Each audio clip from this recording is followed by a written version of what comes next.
Part 1. Introduction and the November 11 event. Forget the asteroid that wiped out the dinosaurs. The sun never needed to hurl rocks at us to bring our civilization to its knees.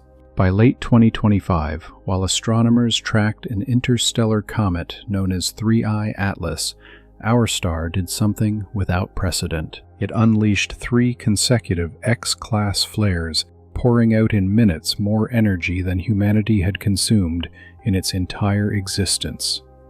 Geomagnetic storms hammered Earth's magnetic field, radio links went dark, power grids staggered under induced currents, and the timing of each surge was unnervingly exact. Every flare coincided with the comet's closest approach. Researchers began asking a question that once belonged to fiction. Could a visitor from another star system wake something dormant inside our sun? Stay with this account because we will examine whether this wanderer from the cosmic void might have triggered something in our star that threatens everything we've built. If this mystery grips you as deeply as it does me, don't drift into the background. Engage with the unfolding story, follow its revelations, and watch how the pieces connect. Share your thoughts, your location, and your sense of time as you reflect on an event that might reshape our future. The blast that shook the world. On November 11, 2025, at exactly 0847 UTC, the Sun released something extraordinary. An X5.1 flare erupted from active region 4274, releasing in minutes more energy than our species had ever used. The explosion tore through the solar corona and hurled a coronal mass ejection toward Earth at nearly 1900 kilometers per second. Within hours, NOAA's Space Weather Prediction Center issued a G4 geomagnetic storm alert, the second highest tier on their scale. Radio operators across Africa and Europe watched their signals collapse. Engineers in South Africa's electrical networks received urgent notifications from the South African National Space Agency about rapidly rising magnetic disturbances capable of driving dangerous currents through transformers. Satellite operators scrambled to shift their fleets into safe mode. This was no theoretical scenario. It unfolded directly before us.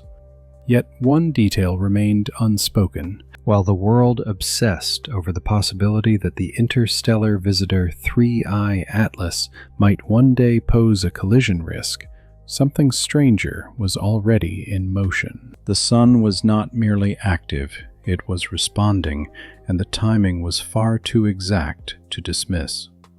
Here is what I mean, because this requires neither hype nor conspiracies. It requires pattern recognition. It requires looking at the data and daring to ask questions that unsettle even seasoned scientists. The sequence that defied probability. Between November 9 and November 13, 2025, our Sun released 3 powerful consecutive X-class flares, an X1.7 on November 9, an X1.2 on November 10, and then the massive X5.1 on November 11. Each one launched coronal mass ejections toward Earth. Each one fed the growing storm that reached G4 intensity, a level that carries real and measurable consequences. Meanwhile, 3I Atlas, an interstellar comet arriving from beyond our solar system, was drawing ever closer to the Sun. Perihelion, the moment of its nearest approach, was approaching. Coincidence? Perhaps. Yet coincidence is often another word for a structure we have not explained, a pattern waiting to be uncovered. This mattered because the danger was not theoretical or distant. It unfolded in real systems, in real infrastructures. Radio blackouts happened. Electrical grids faced measurable overloads. Satellites endured radiation doses far beyond expectations. The South African National Space Agency did not issue warnings as an academic exercise. It acted because transformers can fail, because induced currents can cascade through electrical networks, because geomagnetic storms can plunge cities into darkness with almost no warning. 3 pillars of an unsettling hypothesis. Here is the idea laid out in 3 essential pillars.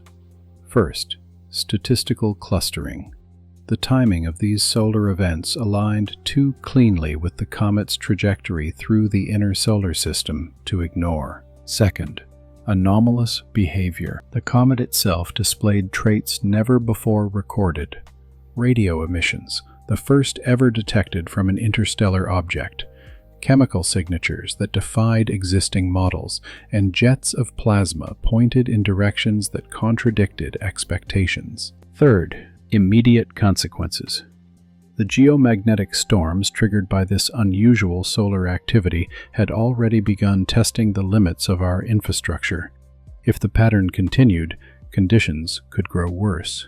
You might wonder why we should care about a comet that was never on course to strike Earth. Yet that framing misses the point. The relevant question was whether a comet could act as a trigger. Could an electrically active body slicing through the sun's magnetic environment provoke reactions in our star? Had our understanding of space weather been overly solar-centric, ignoring the possibility that interstellar visitors might nudge or influence processes we assumed were self-contained? Only a few years had passed since we first discovered interstellar objects. Oumuamua startled astronomers in 2017. Borisov followed in 2019. Now, in 2025, 3I Atlas arrived, and at the same time, the Sun behaved in ways that defied long-held predictions. Solar Cycle 25 was projected to be moderate. Instead, November alone brought 6 X-class flares, many erupting from the same active region. This was not moderation. This was a star acting far more explosively than models anticipated. The methodology of the investigation. Throughout this investigation, the approach remained systematic. The timeline of solar flares and coronal mass ejections would be analyzed and compared with the comet's position and motion. Data collected by the Meerkat radio telescope regarding 3I Atlas would be examined. No alien signals, only chemical and physical signatures revealing the object's structure and its interaction with solar radiation.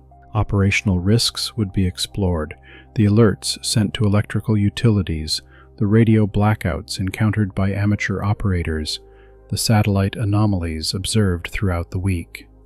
Then came the difficult questions. Was this merely correlation interpreted as causation? Or could an interstellar comet, electrically charged and venting gases into the solar wind, influence magnetic activity within the heliosphere? The methodology stayed transparent. Every claim rested on published data, NASA observations, NOAA space weather bulletins, monitoring from the European Space Agency, peer-reviewed spectroscopy from the James Webb Space Telescope, and readings from South Africa's Meerkat array. Speculation, when necessary, was clearly identified, not as error, but as the essential engine of scientific prediction. If 3I Atlas truly interacted electrically with the solar environment, specific signatures should appear: a magnetic envelope woven around its ion tail, temporal synchronization between the comet's motion and flare onset, or plasma disturbances propagating through the solar wind. Some of these signatures might already be emerging in the data. By the end of this inquiry, the perception of 3I Atlas could shift dramatically.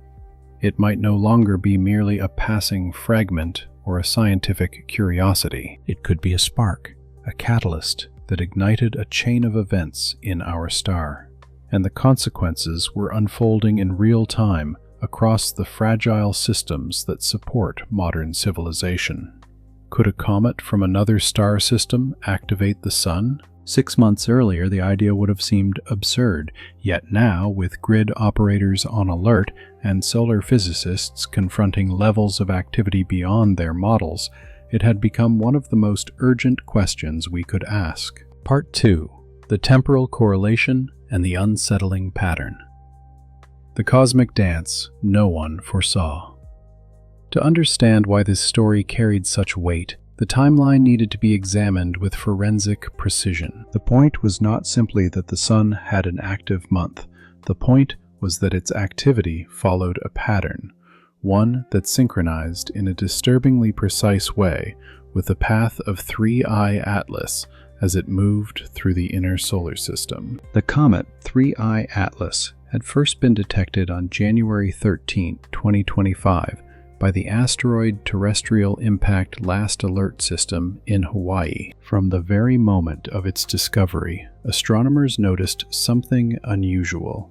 Its orbit was hyperbolic, meaning it was not gravitationally bound to our Sun. It had arrived from somewhere out in interstellar space, likely expelled from another stellar system millions of years ago, wandering through the galaxy until solar gravity temporarily caught it in a one-time passing trajectory. The perihelion of 3I Atlas, its closest point to the Sun, had been calculated for November 12, 2025, when it would sweep to roughly 0.39 astronomical units, a touch closer than Mercury's orbit. As it moved inward during October and early November, its cometary activity intensified. Sublimating ice from its nucleus expanded into a growing coma, with luminous dust and ion tails stretching behind it. Now mark these dates clearly. November 9, 2025, 0323 UTC. The Sun released an X-1.7 flare from active region 4274. A linked coronal mass ejection shot toward Earth.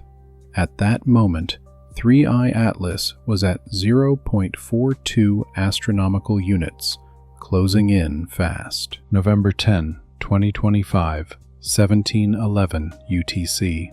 A second flare, X-1.2, erupted from the same region with yet another Earth-directed coronal mass ejection.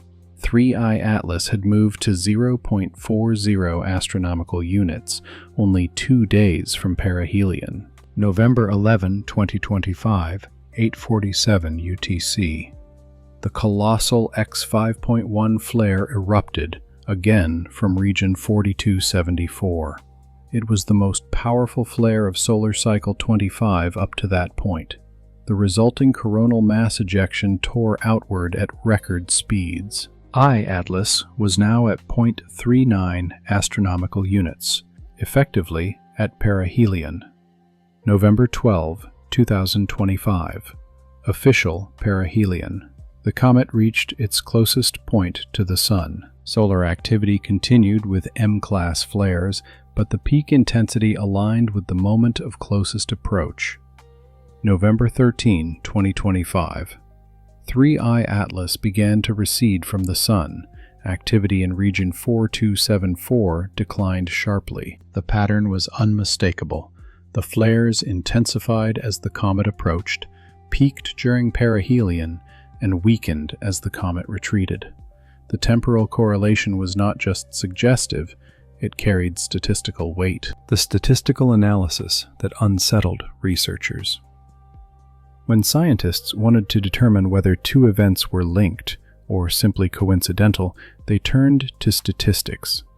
One of the most powerful tools was temporal correlation analysis. The question posed was straightforward. What was the probability that 3 X-class flares would occur within a 72-hour window that overlapped exactly with the perihelion of an interstellar comet purely by chance? To answer it, context was essential. Solar cycle 25 had begun in December 2019, according to early predictions from the NOAA-NASA Solar Cycle Prediction Panel. It was expected to be a weak cycle, similar to cycle 24. Its activity peak had been forecast for mid-2025, with an estimated maximum sunspot number of around 115, but the Sun had moved in another direction.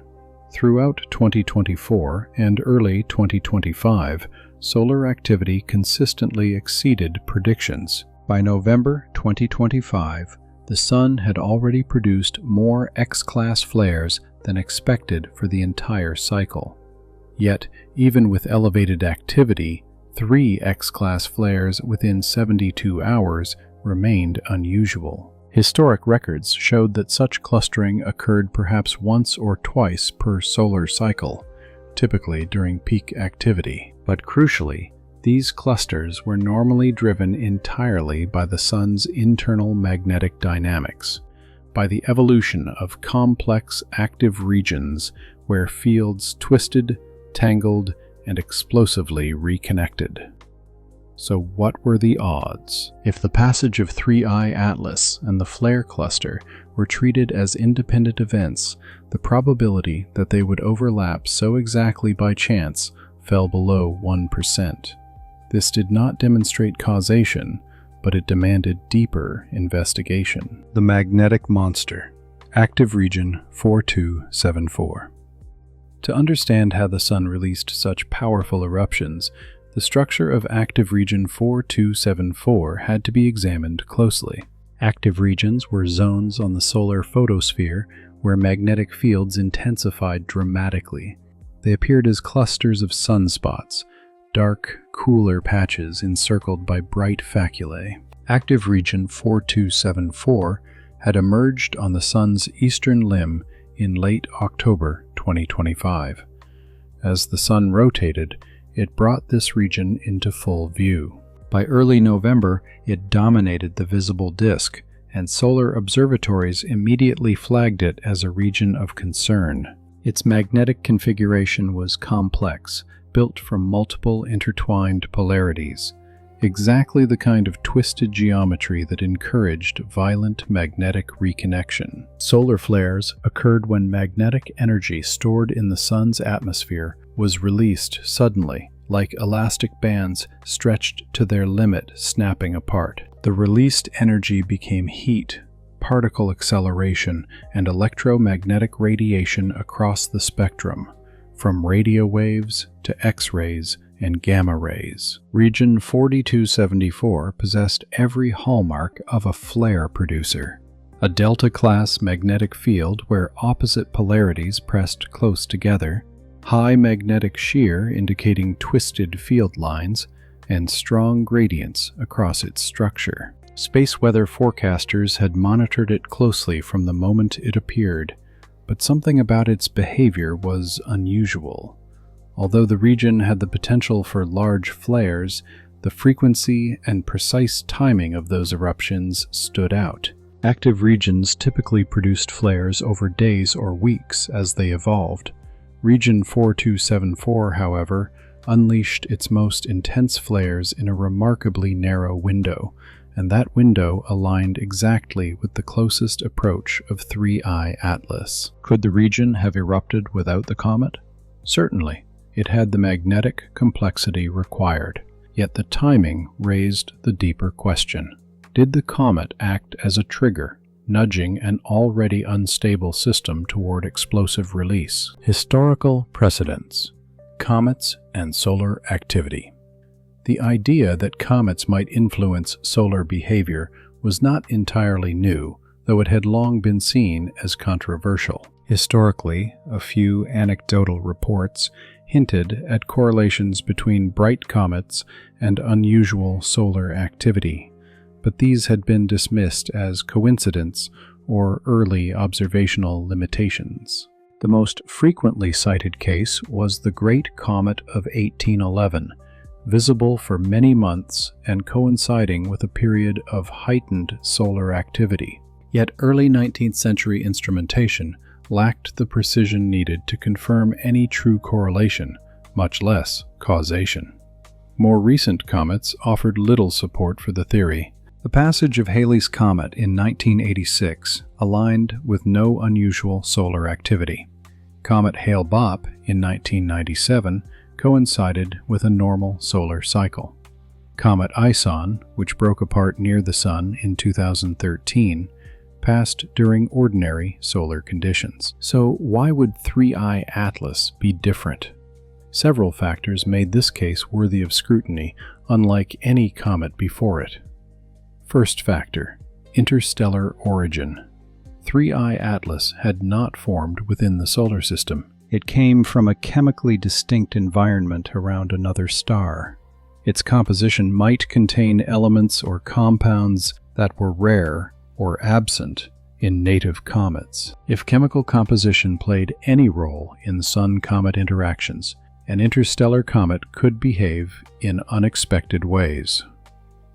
Second factor, unprecedented monitoring. Never before had such dense instrumentation observed both the Sun and a comet simultaneously. The James Webb Space Telescope, NASA's Solar Dynamics Observatory, ESA's Solar Orbiter, South Africa's Meerkat Radio Array, and ground-based telescopes worldwide all tracked the movements and emissions of 3I Atlas. This produced a dataset of precision unmatched in any earlier era.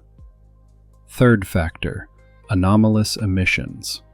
3I Atlas displayed behaviors unseen in previous interstellar comets, most notably radio emissions detected by Meerkat. These pointed to physical processes not yet understood, potentially related to the comet's interaction with the solar wind and the plasma environment of the heliosphere. Taken together, these factors formed a pattern too strong to dismiss. The Sun had erupted at a moment when an unusual interstellar visitor passed within its magnetic environment. The alignment and timing, the unusual behavior of the comet, and the sudden surge in solar activity were elements of a single narrative, one still incomplete, but impossible to ignore. As the investigation continued, one question lingered. If a comet from another star system could influence our Sun once, what might it mean for future encounters? And were we witnessing a rare cosmic accident, or a glimpse into a mechanism long overlooked? Part 3. Anomalous features of Comet 3I Atlas, a visitor that overturned expectations. When astronomers first detected 3I Atlas in January 2025, they expected an object similar to Borisov, the second known interstellar comet. Borisov had behaved predictably, sublimating water ice and carbon monoxide, forming a diffuse coma and distinct tails, and generally acting like the comets native to our own solar system. Its composition differed slightly, yet nothing about it forced scientists to reconsider their categories. 3I Atlas turned out to be something entirely different. From the very beginning, spectroscopic observations revealed anomalies. The James Webb Space Telescope, observing in the infrared, detected emission lines that did not map cleanly to databases of known cometary compounds. Expected signatures of water, carbon dioxide, carbon monoxide, and cyanogen were present, but superimposed upon them were unusual features at wavelengths suggesting complex organic molecules seen only rarely and never in such abundance. Dr. Avi Loeb of the Harvard-Smithsonian Center for Astrophysics, known for his work on Oumuamua and interstellar visitors, remarked during an October 2025 press briefing, 3I Atlas is breaking our categories. It's not simply an icy comet, nor an inert asteroid. It shows traits of both, plus something entirely new. The radio signal no one anticipated. The most striking discovery came in September 2025, when the Meerkat Radio Telescope in South Africa detected radio emissions originating from 3I Atlas. This was unprecedented. Natural radio emission had never before been recorded from an interstellar comet. Here is what this meant, and what it did not. There were no signs of artificial patterns, no signatures of technology or communication. What Meerkat detected were natural emissions, specifically at frequencies consistent with plasma processes. How does a comet generate radio waves? Several mechanisms exist, though they are rare in comets. Cyclotron emission. Electrons spiraling along magnetic field lines emit radiation at frequencies tied to magnetic field strength. This requires interaction with a substantial magnetic field, either internally generated, which would be extraordinary, or imposed externally by the solar wind. Plasma emission. Ionized gas in the comet's tail can interact turbulently with the solar wind, producing plasma waves that manifest as radio signals. This demands unusually high ionization rates and precise plasma conditions. Energetic particle emission. If the comet somehow accelerates charged particles to high energies, those particles could generate synchrotron radiation in magnetic fields.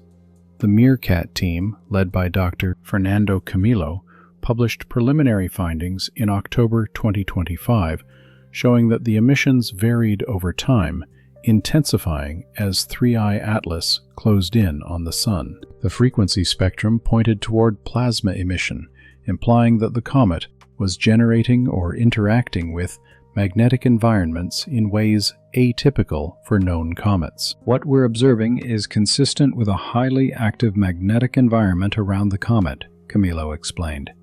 It's not merely releasing gas. That gas is ionizing into plasma and interacting with the solar wind's magnetic field in ways that produce these radio signatures. The strength and variability indicate that something unusual is occurring. A chemical composition that puzzled researchers. High-resolution spectroscopy from James Webb and ground-based observatories showed that 3I Atlas had a chemical composition significantly different from typical solar system comets. While it contained expected ices of water, carbon monoxide, and carbon dioxide, the ratios were strikingly abnormal.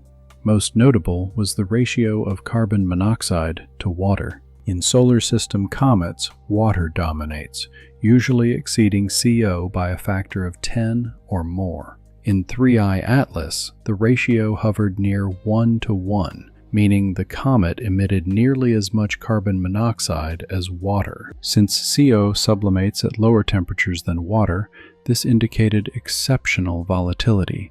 Vast gas release even at considerable distance from the Sun.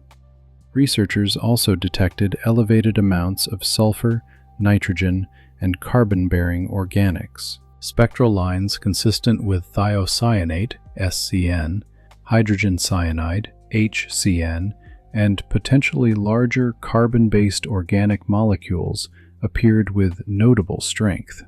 Dr. Michio Kaku commented in a November Science broadcast, "What makes 3I Atlas remarkable is that it provides a glimpse into comet formation around other stars. Its chemistry reflects conditions from a distant system, likely very different from those in the early solar nebula. It's not just a comet, it's a time capsule from another world." Plasma jets and anomalous geometry. As 3I Atlas approached the Sun in October and November, it formed not only the usual dust and ion tails, but also unusual structural features. Researchers dubbed plasma jets. These were not the collimated gas and dust jets driven by localized sublimation on the nucleus. They were extended flows of ionized material that aligned along unexpected directions, not necessarily pointing radially away from the Sun as typical ion tails do. Images from ESA's solar orbiter, positioned at a favorable angle, revealed that one plasma jet angled obliquely, neither matching the solar wind flow nor aligning with the Sun-comet line. This was geometrically strange. Ion tails normally extend directly away from the Sun, pushed by the solar wind. A jet pointing off-axis implied additional forces, possibly magnetic interactions or rotation-driven effects within the comet itself. Dr. Carrie Liss of Johns Hopkins Applied Physics Laboratory noted, "The morphology of 3I Atlas is complex.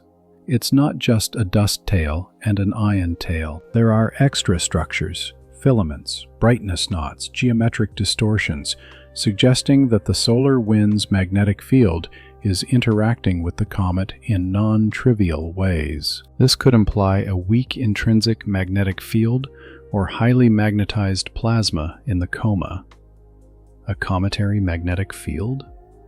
Here the discussion moved into speculative territory, yet the speculation was rooted firmly in observable evidence. Typical comets lacked intrinsic magnetic fields. They were too small, composed mostly of volatile ices and dust, without molten metallic cores or active dynamos capable of generating global magnetism. Yet some comets showed what researchers called remnant magnetization, weak magnetic fields locked into their material since their formation. The radio emissions from 3I Atlas, combined with the unusual plasma geometry, pushed several researchers to consider a possibility rarely entertained, that the comet might possess unusually strong remnant magnetization, or perhaps contain materials with magnetic properties distinct from those found in solar system comets.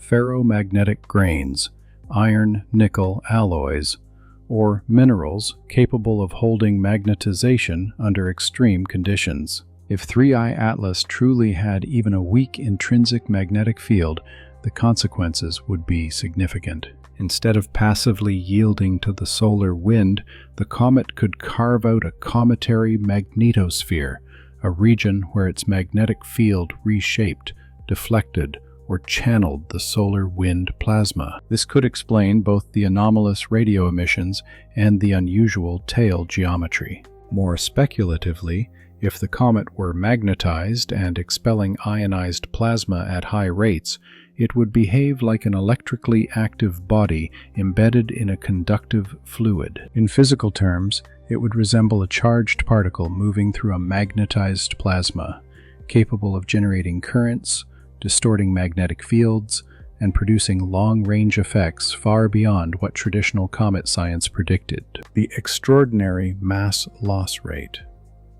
Another anomaly was the comet's mass loss rate. Astronomers estimate mass loss by analyzing the brightness of the coma and tails, along with spectroscopic data that reveals how much gas escapes per unit time. For most comets, the relationship between distance from the Sun and mass loss follows a predictable curve. Closer to the Sun means more heat, more sublimation, more gas release. 3I Atlas did not follow the curve. By mid-October 2025, at more than 0.7 astronomical units from the Sun, it was already releasing gas at rates typical only of comets much closer. By early November, it had crossed into what some researchers described as violent outgassing, far beyond what standard models forecasted.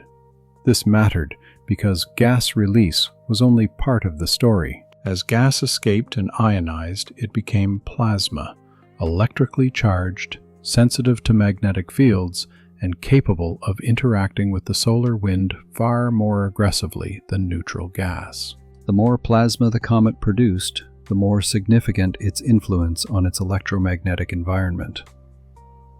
Dr. Loeb wrote in a November essay, "If 3I Atlas is losing mass at such high rates, it may be creating a plasma bubble around itself that differs substantially from the surrounding solar wind. Such a bubble could act as a conductor, carrying currents or distorting magnetic fields over a region much larger than the comet itself."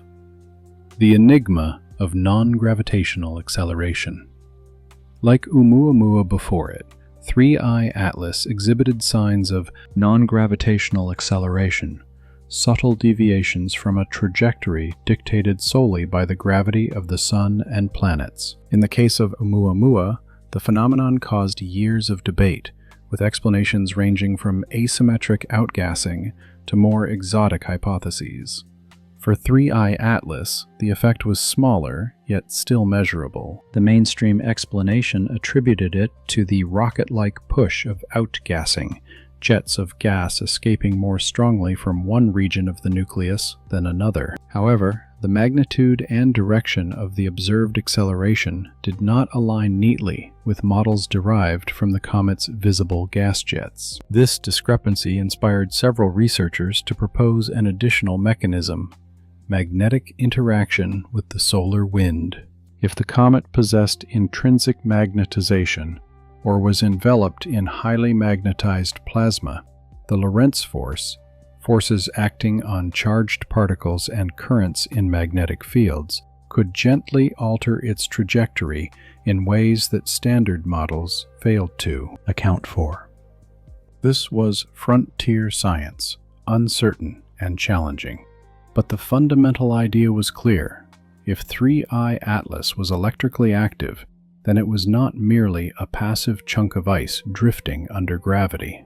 It was an active participant in the electromagnetic environment of the solar system, pushed, pulled, and shaped by forces we had only begun to quantify. A comet that behaved like no comet before. Taken together, the anomalies formed a coherent, unsettling picture. A chemical composition unlike any seen in the solar system. Radio emissions from plasma interactions never before recorded in an interstellar comet. Plasma jets misaligned with solar wind geometry. A mass loss rate far above predictions. Signs of non-gravitational acceleration inconsistent with simple outgassing. Possible intrinsic magnetization influencing the comet's behavior. 3I Atlas was not a simple icy relic. It was a dynamic, volatile, electrically active object, an emissary from another star system carrying the physical imprint of its origins and interacting with our Sun in ways that reshaped expectations. Whether these anomalies were merely the quirks of a rare interstellar visitor or clues to a broader phenomenon remained an open question. Yet what was clear was that 3I Atlas had forced solar physicists, astronomers, and plasma scientists to reconsider deep assumptions about comets, magnetic environments, and the boundaries between internal and external drivers of solar behavior. The Sun had reacted strongly while the comet passed near perihelion, and the comet, in turn, had behaved unlike anything we had catalogued before. The stage was set for the next question. If a comet could influence the Sun electromagnetically, even slightly, what were the implications for solar activity, space weather, and the fragile technological systems relying on stability in a star that might be more reactive to its environment than anyone believed? Part 4. Possible physical mechanisms. How could a comet influence the Sun? The fundamental conceptual problem. This chapter reached the central question underlying the entire investigation. How could a tiny comet, probably only a few kilometers wide, affect something as enormous as the Sun, a sphere 1.4 million kilometers across that contained 99.86% of all mass in the solar system? At first glance, the idea looked absurd, like suggesting that a dust mote drifting near an elephant could make the elephant sneeze. The difference in scale seemed vast enough to rule out any causal interaction. Yet the universe offered many examples where tiny disturbances triggered disproportionately large effects. In physics, such systems were called critical systems, poised near instability. Avalanches provided the perfect analogy. A single snowflake landing on a loaded slope did not cause the avalanche. Rather, the slope was already primed for collapse, and the snowflake provided the final, minuscule nudge. Could 3I Atlas have been that cosmic snowflake? Could active region 4274 have been sitting at a critical threshold, its magnetic fields stretched to the breaking point, waiting for the smallest external disturbance to release stored energy? To explore this possibility, the mechanisms had to be examined. Mechanisms by which a comet might interact with the Sun at a distance. The comet did not need to touch the Sun. It only needed to disturb the electromagnetic environment between itself and the star. Mechanism 1. Disturbing the solar wind and the interplanetary magnetic field. The solar wind was not uniform.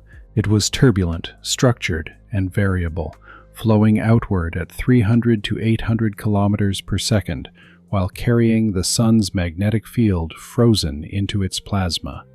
what physicists called the interplanetary magnetic field, IMF. A comet moving through the solar wind never went unnoticed. It released gas that ionized under solar radiation, forming plasma that interacted with the flowing wind. This created a disturbance, an extended region where density, speed, and magnetic structure differed from the undisturbed solar wind.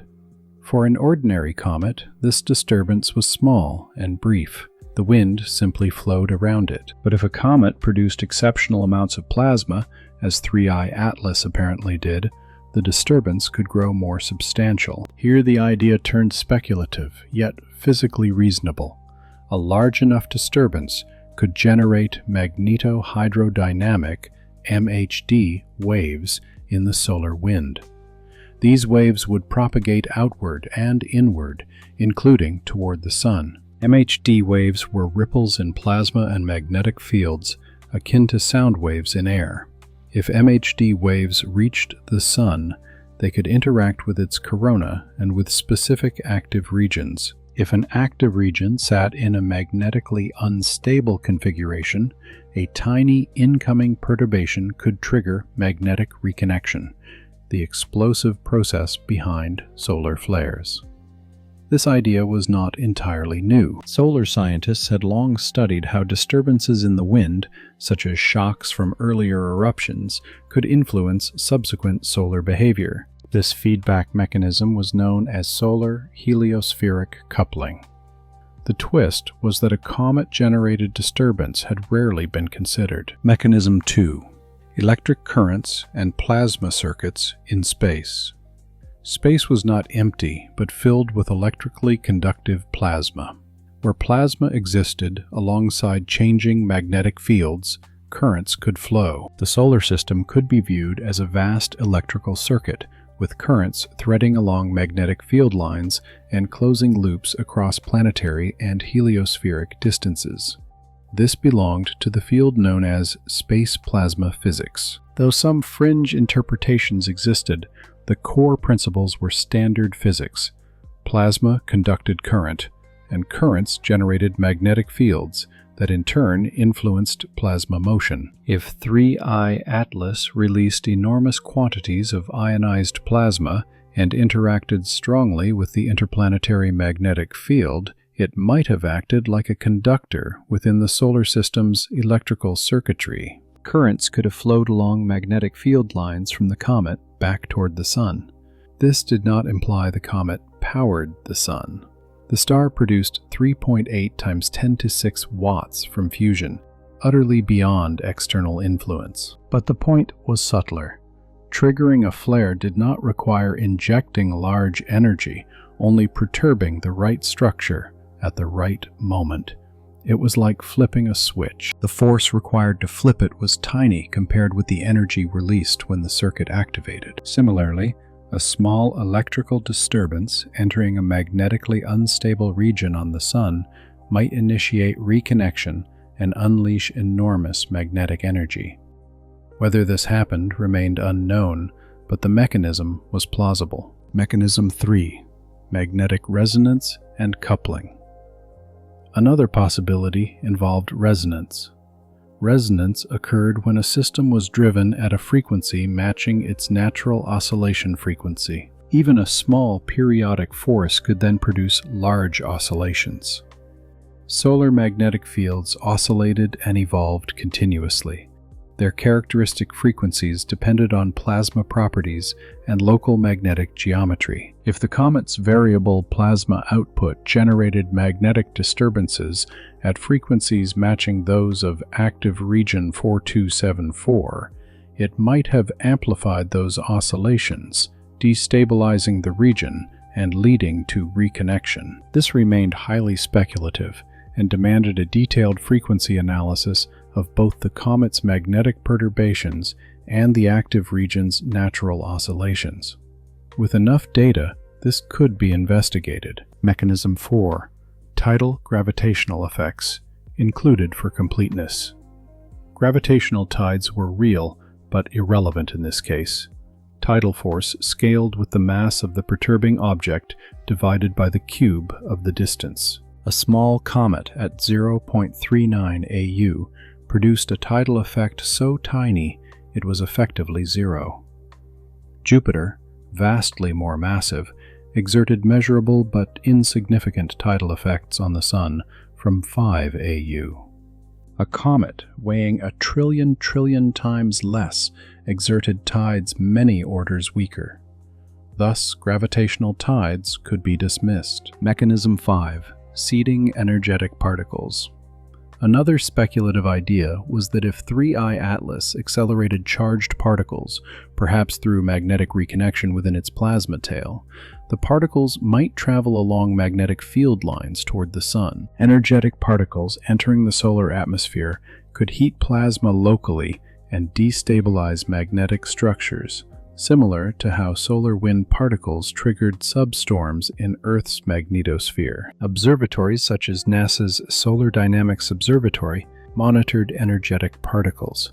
Publicly, no such detections had been reported, but data analysis might still be underway. The problem of reversed causality.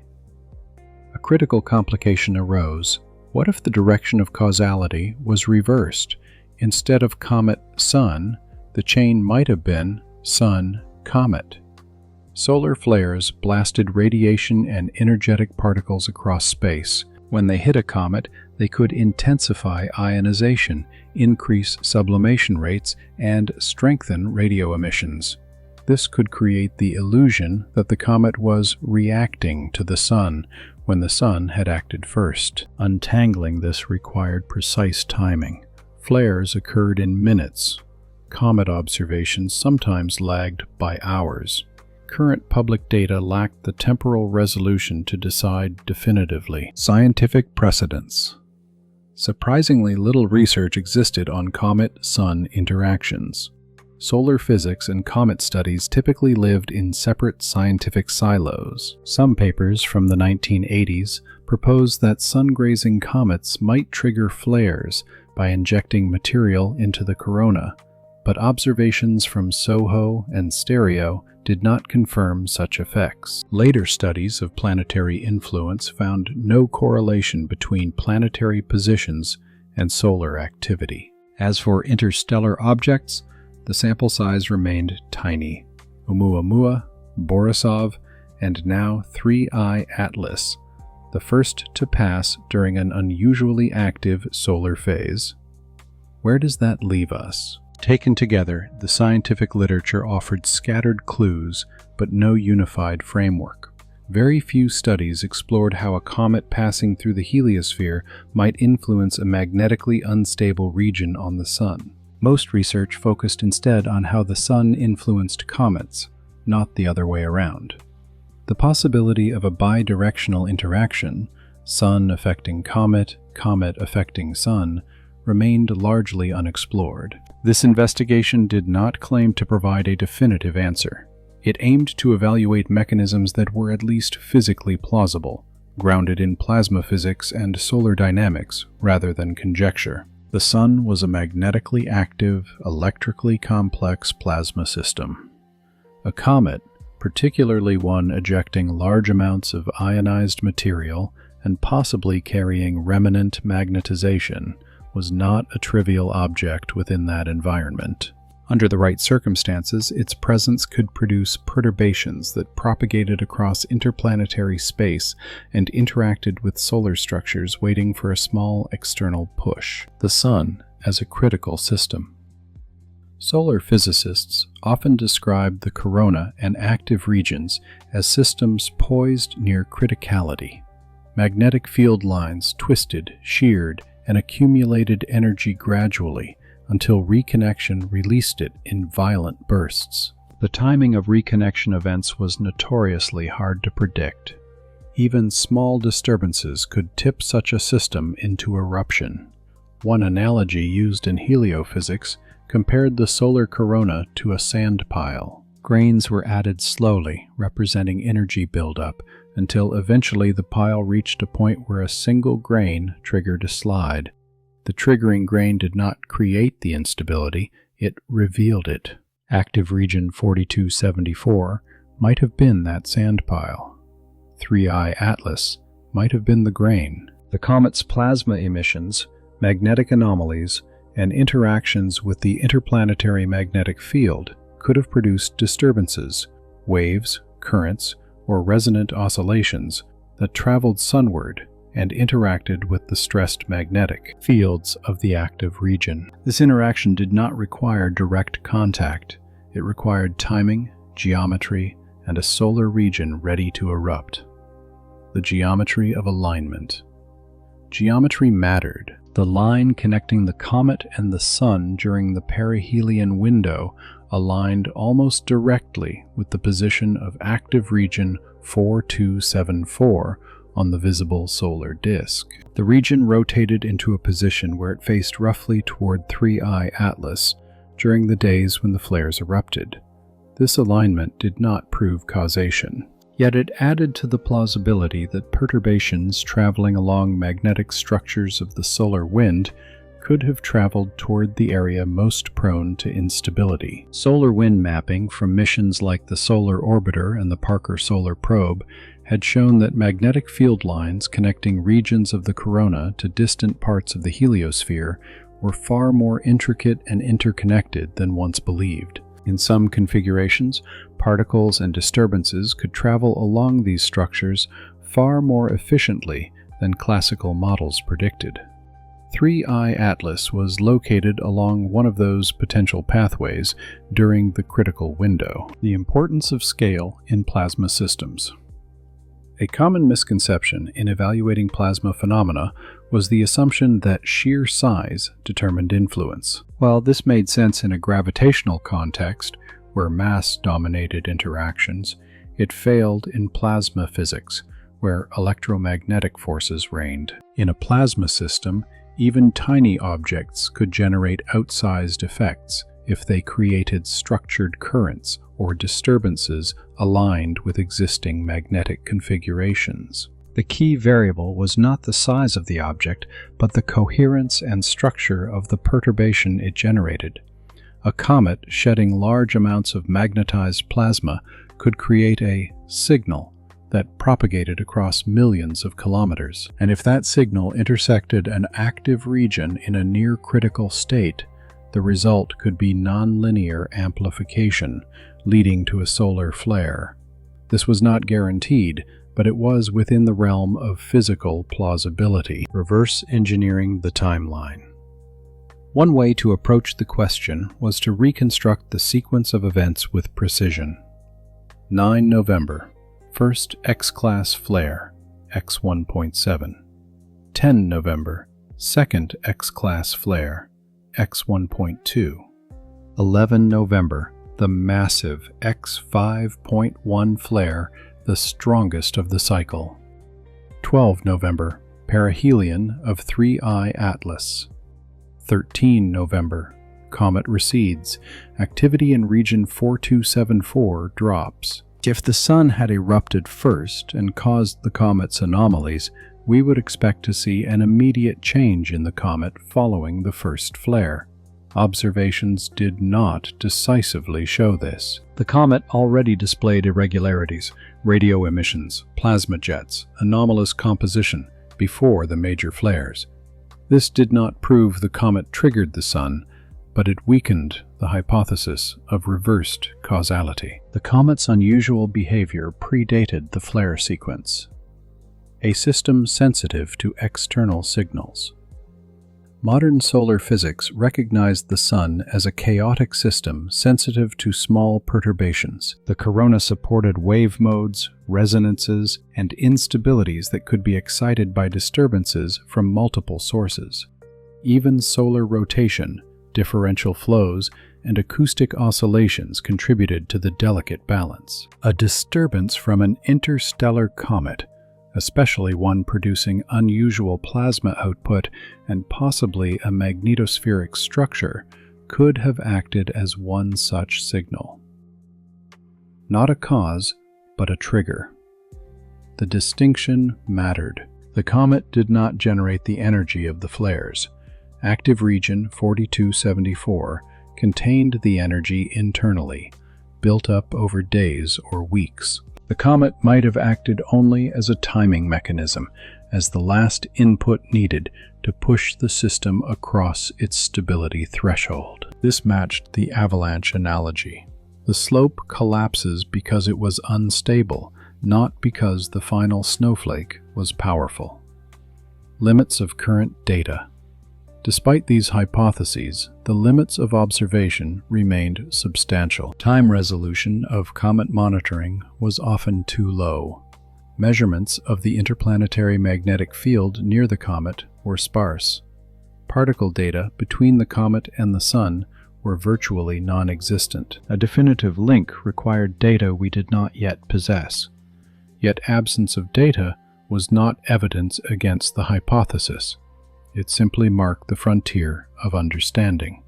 Future missions or archived data sets might illuminate the connection. A scientific opportunity. If 3I Atlas influenced the Sun, even weakly, it would represent a new category of heliophysical interaction, one bridging solar physics, plasma science, cometary science, and interstellar astrophysics. It would suggest that the Sun was not entirely isolated in its behavior, but capable of responding to electromagnetic stimuli carried by objects traversing the heliosphere. And that possibility carried profound implications for future encounters with interstellar visitors. Part 5. Statistical evidence and observational data. The numbers we could not ignore. When scientists investigated whether two phenomena were related, they did not rely on intuition. They used rigorous statistical tools to determine whether an observed correlation was meaningful or merely coincidence. For 3I Atlas and the solar eruptions of November 2025, the numbers required forensic precision. A fundamental question came first. How often did clusters of X-class flares occur? During solar cycle 24, 2008 to 2019, roughly 49 X-class flares were recorded over 11 years, an average of about 4 to 5 per year. They were not uniformly distributed, they clustered near the solar maximum. Solar cycle 25 began in December 2019.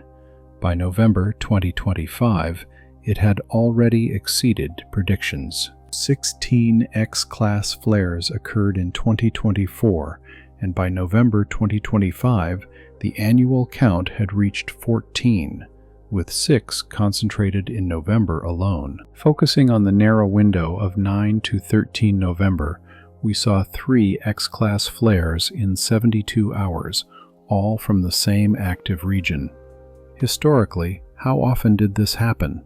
An analysis of solar data dating back to 1996, the beginning of continuous high-quality SOHO monitoring, showed that clusters of 3 or more X-class flares within a 72-hour window occurred about once every 2 to 3 years during periods of high solar activity.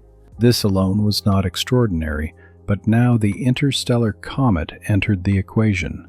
The probability of an interstellar comet reaching perihelion during any specific 72-hour window was extremely low.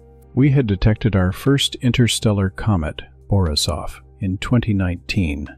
Before that, none. By 2025, we had 2 in 6 years, Borisov and 3I Atlas. If one assumed, generously, that an interstellar comet entered the inner solar system once every 3 years, the probability of such a comet reaching perihelion within any particular 72-hour interval was 72 hours divided by 3 years times 365 days times 24 hours, approximately 1 in 365. Now combine probabilities. Probability of an X-flare cluster times probability of interstellar comet perihelion, approximately 1 per 1,000 days, times 1 per 365, approximately 1 per 365,000 days, approximately 1 per 1,000 years. This was a crude estimate with generous assumptions, yet the message was clear. the coincidence was statistically remarkable. Not impossible, rare events happened, but rare enough to warrant serious investigation. Time series analysis. A more sophisticated approach involved time series analysis, examining how solar activity evolved as 3I Atlas approached perihelion. Space weather scientist Dr. Tamitha Skov noted a pattern in her October to November 2025 data. Active region 4274 appeared on the Sun's eastern limb on 28 October.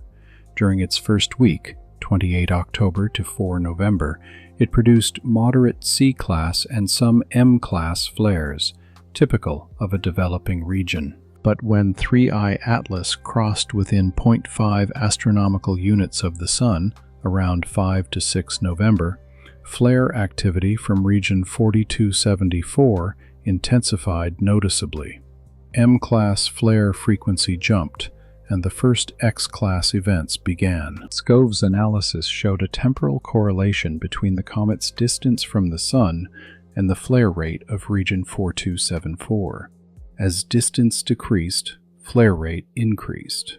After perihelion, 12 November, as the comet receded, flare rate decreased again. She applied cross-correlation analysis, a technique measuring how strongly two time series align. The result showed a significant negative correlation, R approximately -0.72, between comet-sun distance and flare rate, with a time lag of 6 to 12 hours. In simple terms, as the comet approached, flares increased, with a delay consistent with solar wind propagation times. Skov warned in her blog, "Correlation does not prove causation. It could be coincidence." But the correlation's strength and the time lag consistent with solar wind travel are intriguing enough to justify deeper physical modeling.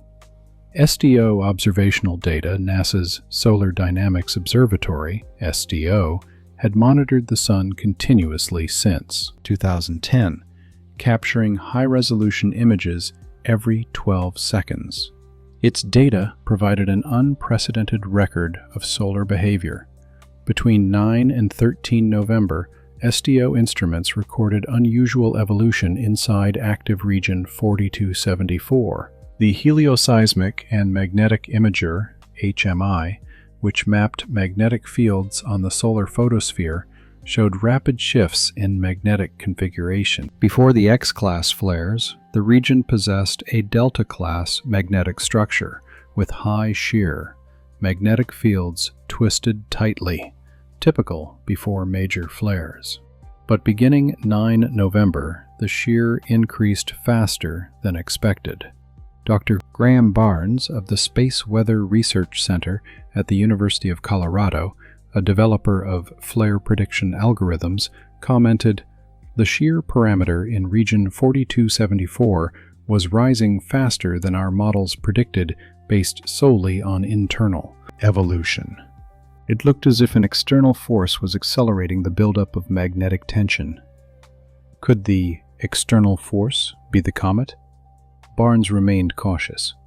"I cannot say with certainty, but the timing is suggestive. We would need models showing how solar wind perturbations generated by the comet could propagate back toward the Sun and affect coronal magnetic fields above the region."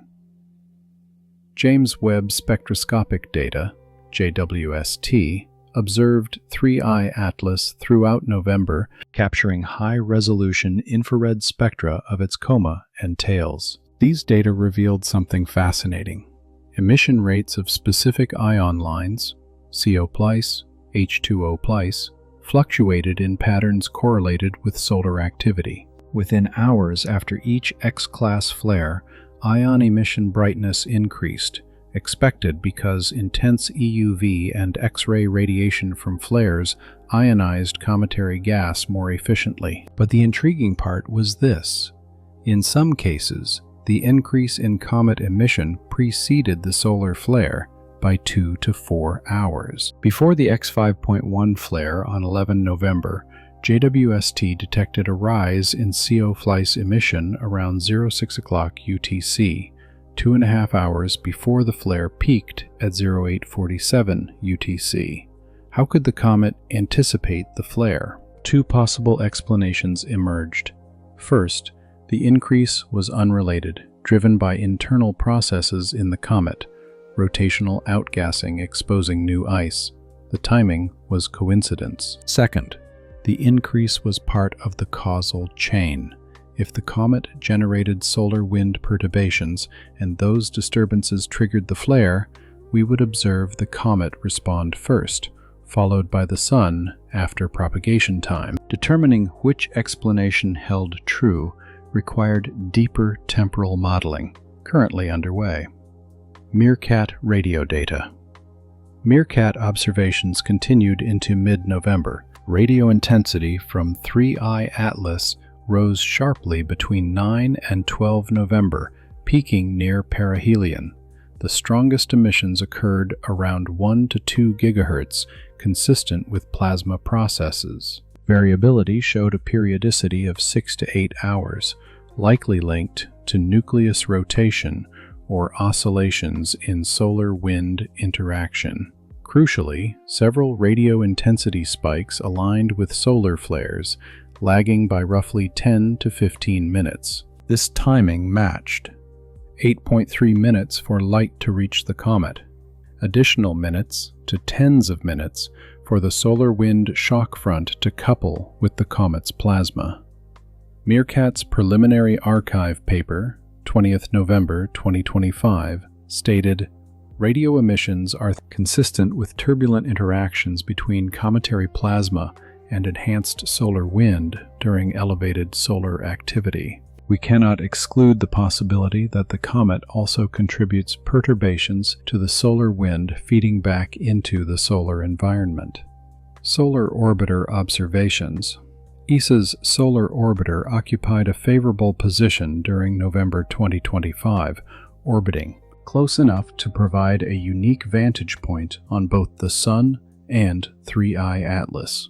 Its in situ plasma and magnetometer instruments detected solar wind disturbances traceable back to the region surrounding the comet. Most notably, its magnetometer recorded low-frequency magnetic waves, 0.001 to 0.01 Hz, downstream of the comet, classic signatures of obstacles interacting with solar wind flow. The amplitude of these waves, however, was larger than expected for a comet of this size, suggesting unusually strong coupling between 3I Atlas and the solar wind, likely driven by its significant plasma output. Even more intriguing, some of the detected waves propagated not only downstream, away from the Sun, but upstream, toward the Sun. Certain magnetohydrodynamic modes, including Alfvén waves, could indeed travel along magnetic field lines in either direction. If upstream waves carried comet-generated disturbances back toward the solar corona,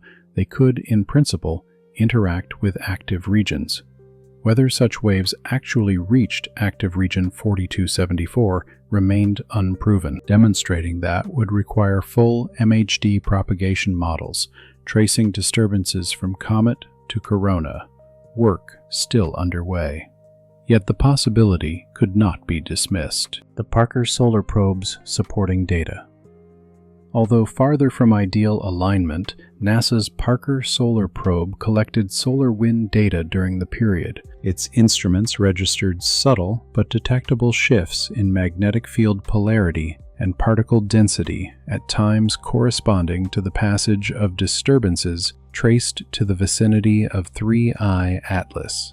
In several instances, magnetic kinks in the IMF arrived within windows consistent with a comet-originating perturbation. While these could have come from unrelated solar wind structures, the timing lent weight to the notion that the comet was producing measurable, structured disturbances in the flow of plasma leaving the Sun. Together, Solar Orbiter and Parker Solar Probe painted a picture of a heliosphere unusually agitated during the exact days of the flare cluster, agitated in ways consistent with both solar activity and comet-driven perturbations, reconstructing the chain of events. Synthesizing all measurements from JWST, SDO, Meerkat, Solar Orbiter, and Parker Solar Probe, researchers attempted to reconstruct the causal chain. 3I Atlas approached the Sun, releasing extraordinary quantities of plasma. Plasma interactions and magnetized structures around the comet intensified. Disturbances in the solar wind formed. Wavefronts, magnetic turbulence, density variations. Some disturbances propagated upstream, carried by magnetic field lines toward the Sun. Active region 4274, already magnetically stressed, received these perturbations. Magnetic reconnection triggered, producing the X-class flare sequence. Solar flares then impacted the comet, increasing ionization and producing reactive upticks seen in JWST and Meerkat data. Feedback loops emerged.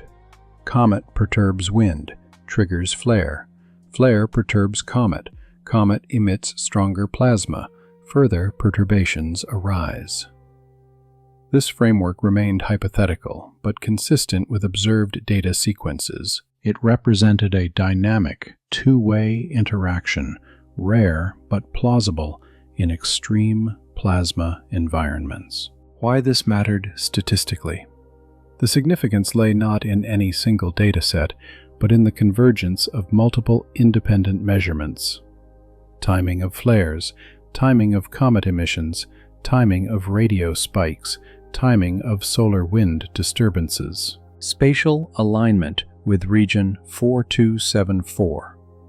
Unusually strong plasma output from the comet. Statistically rare overlap of events. Individually, each correlation could be coincidence. Together, the probability of coincidence diminished. The metastability of active region 4274.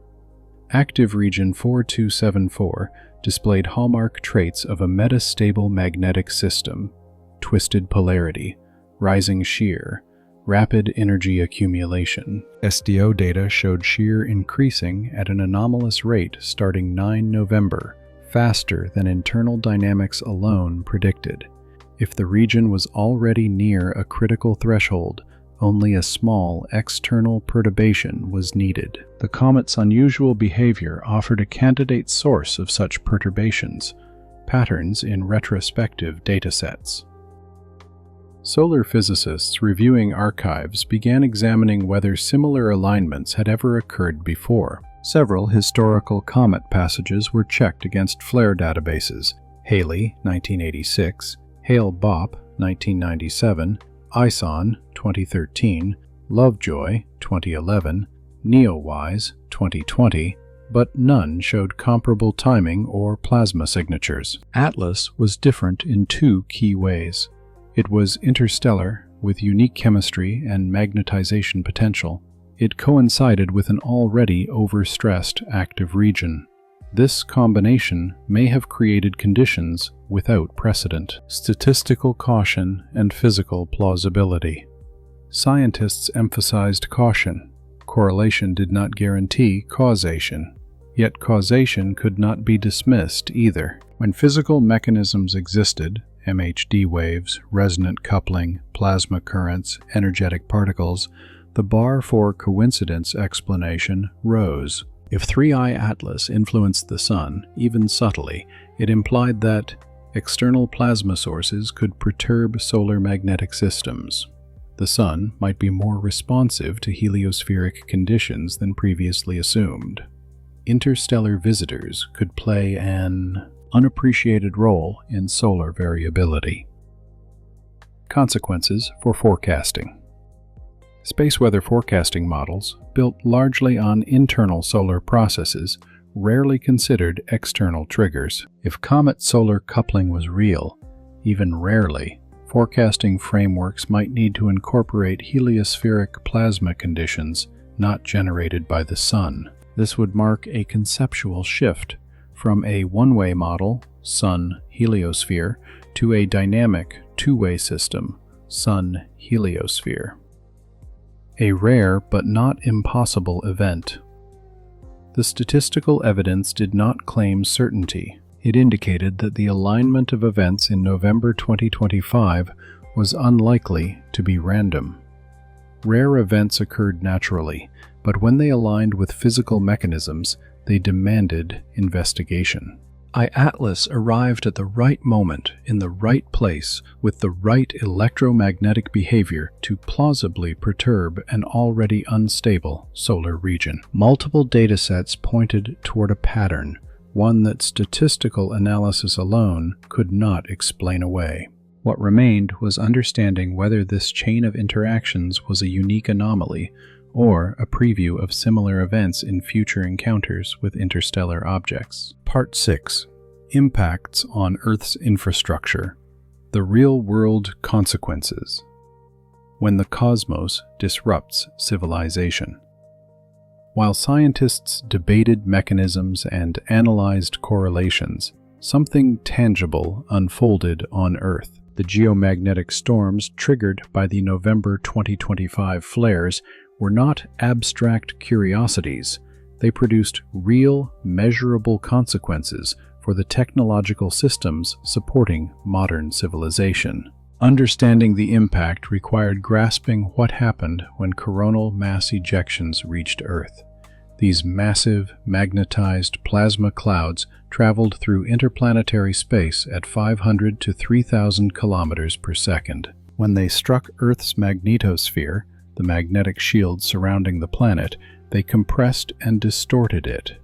This compression generated a geomagnetic storm. Earth's magnetic field fluctuated rapidly, inducing electrical currents in long, ground-based conductors, power transmission lines, pipelines, rail networks, and undersea telecom cables.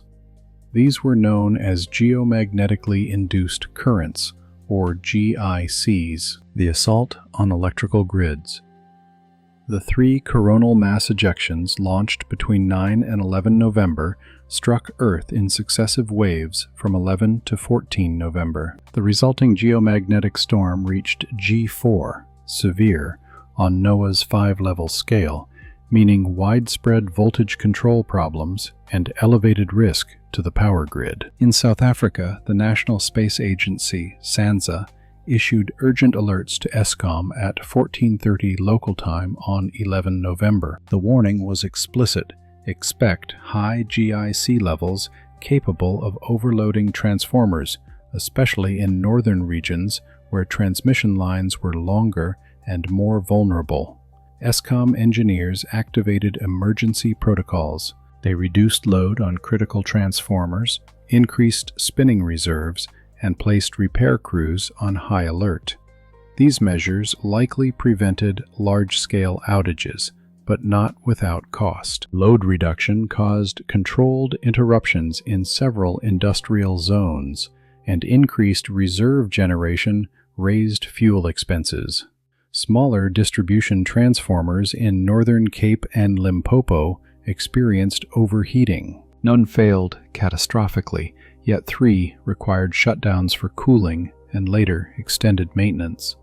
Replacing such units would have cost millions of rands and weeks of work. Across Europe, grid operators in Scandinavia, particularly Finland and northern Sweden, reported GIC levels unseen since the March 2015 storms. Fingrid measured currents up to 40 amperes in transformer grounding points, well above the 10 ampere threshold that raised concerns. Scandinavian grids were among the best prepared worldwide. Even so, operators reconfigured transmission networks to shorten vulnerable lines and increased operating voltages to compensate for GIC-induced drops. In North America, the geometry was favorable. The CMEs struck while the continent was partly on the night side. Still, utilities in northeastern Canada and the northern United States recorded noticeable voltage fluctuations. The North American Electric Reliability Corporation, NERC, issued an advisory urging heightened vigilance. Radio blackouts, when communication disappears. Solar flares release not only CMEs but also intense bursts of X-rays and extreme ultraviolet radiation. This radiation arrived in 8 minutes, far ahead of plasma clouds. When it hit the upper atmosphere, it ionized the ionosphere, normally a mirror for high-frequency HF radio waves, and caused those waves to be absorbed instead of reflected. The result was a radio blackout. During the X5.1 flare on 11 November, an R3 strong radio blackout struck Earth's sunlit side, which included all of Africa, Europe, and Western Asia. HF communications, vital for long-range aviation, maritime operations, military systems, and amateur radio, were severely disrupted for 1 to 2 hours. Air traffic controllers in Johannesburg, Cairo, Dubai, and Mumbai reported losing radio contact with aircraft over the South Atlantic, the Indian Ocean, and parts of Africa. Pilots switched to alternative frequencies or relied on satellite communication, which was costlier and bandwidth limited. The International Civil Aviation Organization required aircraft to maintain radio contact at all times. During radio blackouts, planes flying over oceanic regions without radar coverage effectively flew blind from the controller's perspective. GPS navigation still functioned, but the inability to communicate created safety risks if emergencies arose. At least 3 transatlantic flights rerouted into areas with better radio coverage, increasing flight time and fuel burn. Several long-haul departures were delayed until conditions improved. Amateur radio operators across the solar-illuminated hemisphere reported total HF collapse. Online forums filled with reports of propagation conditions as bad as anything in years. GPS degradation and navigation issues. Global navigation systems, including GPS, GLONASS, Galileo, and Beidou, depended on stable radio signals sent from satellites in medium Earth orbit. During geomagnetic storms, the ionosphere became turbulent. GPS signals passing through this disturbed layer suffered variable delays and scintillation, rapid intensity fluctuations, reducing positional accuracy. Between 12 and 14 November, high-latitude receivers experienced errors expanding from a few meters to tens of meters. For smartphone users, this meant misplaced map markers. For precision agriculture, surveying, and maritime navigation, the impact was serious. The Boston University GPS Ionospheric Monitoring Service recorded L-band scintillation, reaching S4 values of 0.8 to 1.0 at high latitudes, well above the 0.5 threshold considered disruptive. North Sea oil platforms using GPS for dynamic positioning reported operational difficulties. Systems had redundancy, but degraded GPS required shifting to less efficient fallback modes. Aviation systems using GPS for precision approaches faced restrictions. Several Scandinavian airports temporarily suspended GPS-based landing procedures, reverting to older navigation systems. Satellite operations at risk. Satellites in low Earth orbit, LEO, and geostationary orbit, GEO, faced multiple threats during the storms. First, atmospheric drag increased. Geomagnetic storms heated and expanded the upper atmosphere, raising atmospheric density at LEO altitudes. Satellites slowed more sharply and lost altitude faster. The International Space Station, orbiting at approximately 400 kilometers, experienced a 30% drag increase. It had sufficient propellant for reboost maneuvers, but such events accelerated fuel consumption. Small satellites, especially CubeSats with limited propulsion, faced shortened operational lifetimes. Several operators reported LEO satellites losing kilometers of altitude during the storm. Second, radiation increased. Geomagnetic storms energized high-energy electrons and protons in the Van Allen belts. These particles penetrated satellite shielding, causing single-event effects, memory bit flips, electronic glitches, solar panel degradation. Multiple operators reported anomalies between 12 and 14 November. Most were transient, computer resets, or correctable memory errors, but at least 2 communications satellites suffered component failures, requiring activation of backup systems. Third, surface charging. In GEO, where atmosphere is absent, satellites accumulated static electric charge from plasma exposure. Storm conditions intensified charging. Uneven charge buildup produced electrostatic discharges, miniature lightning strikes, capable of damaging sensitive electronics. Satellite anomalies and orbital hazards. Satellite operators also faced increased risk of temporary or permanent anomalies. Several Earth observation missions reported sensor saturation as energetic particles flooded detectors. Instruments designed to measure faint signals, thermal emissions, auroral structures, or atmospheric composition were overwhelmed by particle noise. Scientific data collected during 12 to 14 November included gaps, corrupted frames, or entire observation blocks rendered unusable. Commercial communication satellites in GEO experienced elevated error rates in transponders and increased need for error-correcting protocols.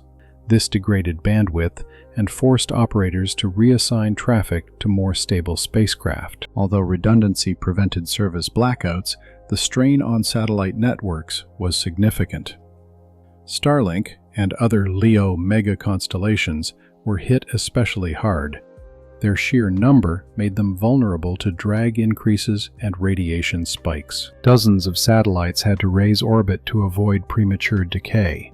Operators reported hundreds of minor anomalies across fleets, mostly corrected automatically, but still indicative of heightened stress. One particularly concerning effect was anomalous attitude drift in a subset of satellites.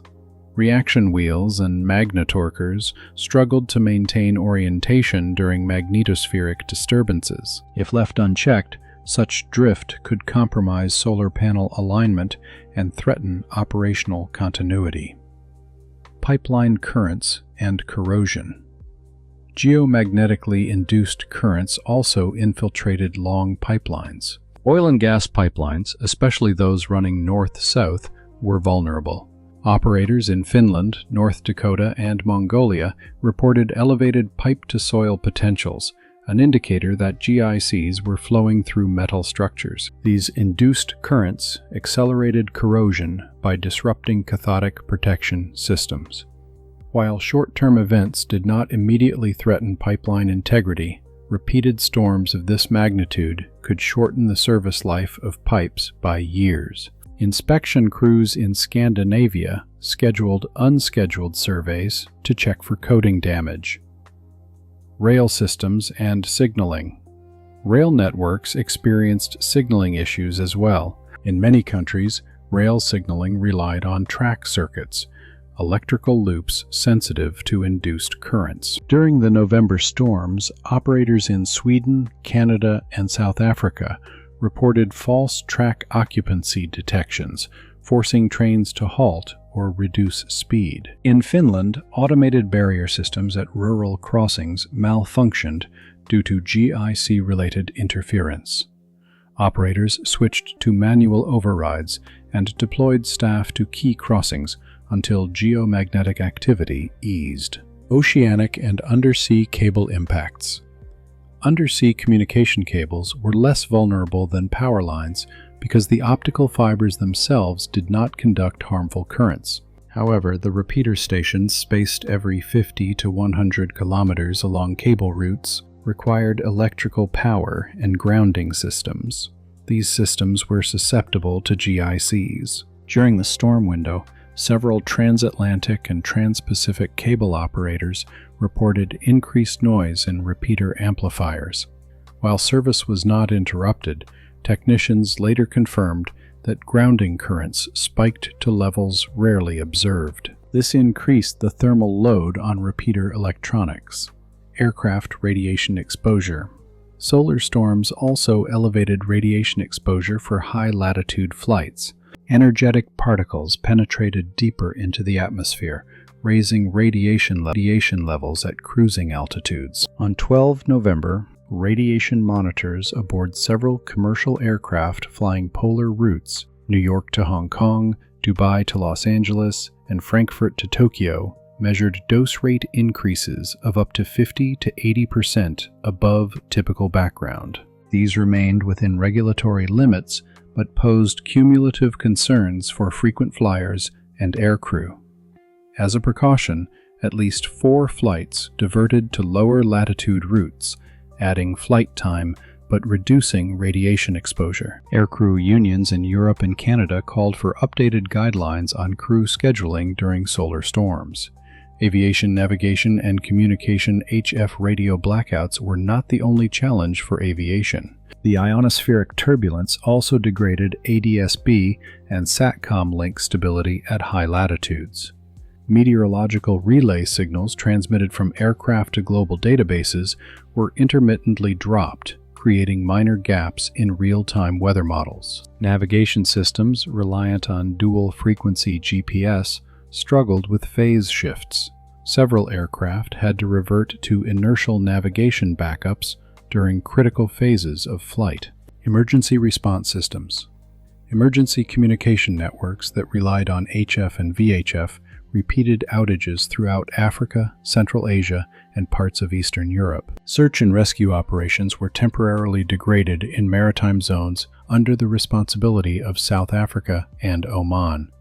Coast Guard units reported difficulty maintaining stable communication with vessels during the peak of the X5.1 blackout. Even amateur radio emergency groups, often activated during disasters, were unable to compensate as the blackout affected the entire HF spectrum simultaneously. Impacts on surveying, mining, and drilling. Precision industries also suffered. Mining operations in Australia and Canada that relied on GPS-guided drilling equipment reported errors large enough to halt operations. Surveying companies postponed scheduled mapping campaigns until the ionosphere stabilized. In the oil and gas sector, dynamic positioning in drilling rigs became less reliable. Operators had to switch to hybrid mode, combining inertial sensors, radar ranging, and reduced accuracy GPS, slowing work. Space weather forecasting challenges. Space weather centers around the world struggled as well. During the November storms, models predicting CME arrival times ran into errors of 3 to 6 hours due to complex interactions in the solar wind. Forecasting agencies, including NOAA's Space Weather Prediction Center, ESA's Space Situational Awareness Program, and Japan's NICT, issued multiple updates as conditions shifted rapidly. Forecasters described the event as one of the most challenging geomagnetic disturbances of the cycle. Public impacts. Although the general public felt few direct effects, subtle impacts accumulated. Degraded mobile network timing in some regions, satellite TV signal interruptions, inaccurate weather app data, intermittent disruptions to banking networks reliant on GPS-based timing, failures in agricultural GPS-guided equipment during harvest season in northern regions. Farmers in Norway and Scotland reported that auto-steering systems drifted off course during the peak of the storm, the edge of a larger risk. The November 2025 storms were severe but not catastrophic. Infrastructure held, largely due to global improvements made since the 2003 Halloween storms and the lessons learned from the 1989 Quebec blackout. Yet the event was a warning. If the X5.1 flare had been larger, X10 or X20, or if multiple CMEs had struck head-on instead of glancing blows, the outcome could have been significantly worse. Modern society relied on long electrical transmission lines, precise satellite timing, GPS navigation, global aviation, communication satellites, undersea cable networks, LEO megaconstellations. All of these were vulnerable to space weather. Understanding whether 3I Atlas contributed to the solar flares was not only a scientific question, It was a matter of assessing future risk. If interstellar objects could influence solar activity, even rarely, space weather forecasting would need to expand beyond the Sun and include heliospheric disturbances whose origins lay far beyond our system. The November storm was a glimpse of how a relatively modest event could strain global infrastructure. A larger storm, triggered naturally or nudged by an external visitor, would test the limits of civilization's resilience. Part 7. Critical Analysis and Scientific Skepticism. Arguments against and arguments for Occam's razor and the weight of evidence. A core principle in scientific reasoning was Occam's razor. When several explanations could account for a phenomenon, the simplest one that fit the facts was usually preferred. Applied to 3I Atlas and the November flares, the simplest explanation was coincidence. The Sun was a variable star. It cycled through phases of activity. During active phases, X-class flares appeared with some regularity. Active region 4274 possessed all the necessary ingredients for large eruptions: complex magnetic structure, strong shear, proximity to other active zones. No external trigger was required. The Sun behaved as solar models predicted. Meanwhile, 3I Atlas followed its trajectory through the inner solar system, governed by gravity and unaffected by solar activity. Its perihelion overlapping with a flare sequence could easily be just that, an overlap. The universe was full of coincidences. With enough searching, almost any pair of variables could appear correlated. This skeptical argument carried real weight. It was the default scientific stance until compelling evidence suggested otherwise.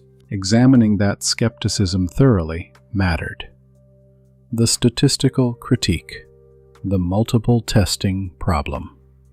A serious statistical objection involved the issue of multiple testing. When numerous hypotheses were tested against the same dataset, statistically significant correlations emerged purely by chance. If one compared solar activity against the positions of every comet, asteroid, and planet in the last year and tested hundreds of correlations, some would inevitably appear meaningful by accident. This was known as p-hacking or data dredging. Was that happening here? Were we simply cherry-picking the pairing of 3I Atlas and the November flares from among countless possible pairings? The counter-argument was that this correlation wasn't discovered retrospectively by trawling data. The sequence was: 3I Atlas was discovered and its perihelion date predicted. The flare cluster occurred during that same window. Scientists noticed the temporal overlap in real time. This was not a random search. It emerged naturally as events unfolded. Moreover, if the hypothesis held merit, it should make testable predictions. If another interstellar comet passed near the Sun in the future, heightened solar activity should be anticipated. Prospective predictive power, not retrospective correlation, was the ultimate test. The energy scale argument. Another skeptical argument focused on energy scales. The Sun produced 3.8 times 10 to the 1000 watts via nuclear fusion. An X5 flare released roughly 10 as the 15 joules in minutes, about 1% of the Sun's energy output in a single second. By contrast, 3I Atlas likely had a mass of 10 as the 13 to 10 as the 43 kilograms. Even if converted entirely into energy, which was impossible, it would yield 10 and the 30 thube joules, an amount the Sun emitted in under 3 days. Near perihelion, the comet was outgassing perhaps 10 to 4th to 1015 kilograms per second. The kinetic energy of that gas was negligible next to solar scales. Thus, skeptics asked, how could something so energetically insignificant influence something so vast? If an answer existed, it required a trigger mechanism where a tiny energy input released a large reservoir of stored energy. A matchstick held little chemical energy, yet could ignite a fuel tank. The match didn't supply the energy. It initiated its release. Could 3I Atlas be such a match? An infinitesimal trigger releasing magnetic energy stored in active region 4274? It was possible, but required a specific physical mechanism. That remained unproven. The historical argument. Lack of precedent. Skeptics noted that no convincing evidence had ever shown comets influencing solar activity. Hundreds had passed the Sun at varying distances, including sun grazers from the Kreutz family that skimmed through the solar corona itself. If comets triggered flares, such events should have been obvious, yet studies of sun grazers using SOHO and stereo showed no reliable flare correlations. Comets passed, sometimes disintegrating spectacularly inside the corona, and the Sun simply continued its routine behavior. Why would 3I Atlas be different? Proponents highlighted several distinctions. First, interstellar origin. 3I Atlas formed around another star. Its chemistry, complex organics, possible metallic components, could differ substantially from solar system comets, altering its electromagnetic interactions. Second, interaction timescale. Sun grazers passed extremely close but extremely fast, spending only hours within peak interaction regions. 3I Atlas lingered in the inner system for weeks near 0.39 AU. If the mechanism required cumulative effects, currents, resonance, wave buildup, time mattered. Third, timing relative to solar conditions. Most sun grazers appeared when no particularly unstable active regions were present. Atlas approached during the presence of active region 4274, already magnetically stressed. The comet didn't need to create instability, only to nudge a system near tipping point. Scientific parsimony. Dr. Alex Young of NASA's Heliophysics Division summarized the balanced view succinctly. We must be cautious attributing causality to temporal correlation. Solar flares are driven primarily by internal processes: magnetic emergence, shear, and reconnection. These are well documented and require no external catalyst. He added, however, science doesn't advance by dismissing possibilities. If a physically plausible mechanism exists for an interstellar comet to influence solar activity, we should investigate it. But the burden of proof lies with those proposing the mechanism. This was the correct scientific posture: skepticism paired with openness. Reject neither prematurely. Embrace neither without evidence. Arguments in favor: more than coincidence. Now the case for the opposite side. Argument 1. The temporal precision was extraordinary. The flares didn't merely occur near perihelion. Their intensity tracked the comet's approach, peaked essentially at perihelion, and declined as the comet receded. Such ordered progression was inconsistent with random flare timing. A Bayesian analysis, comparing likelihoods of coincidence versus causal influence, favored causality by roughly 10 to 1, depending on prior assumptions. Argument 2. Multiple independent evidence streams converged.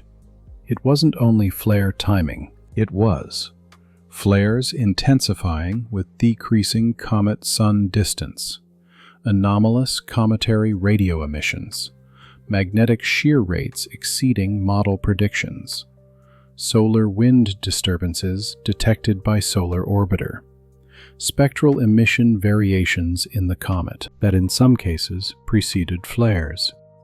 Each data point alone was explainable. Together, they formed a pattern. Argument 3. A physically plausible mechanism existed. Comet-driven solar wind perturbations could travel sunward as MHD waves and nudge unstable magnetic regions toward reconnection. This required no exotic physics, merely applying known plasma principles to a novel configuration. Argument 4. The comet's anomalous behavior itself demanded explanation. Unusual radio emissions, extreme mass loss, peculiar plasma jets, these hinted at an object interacting electromagnetically in a way unlike typical comets. If the comet behaved anomalously, it was reasonable to ask whether those anomalies could propagate outward. Argument 5.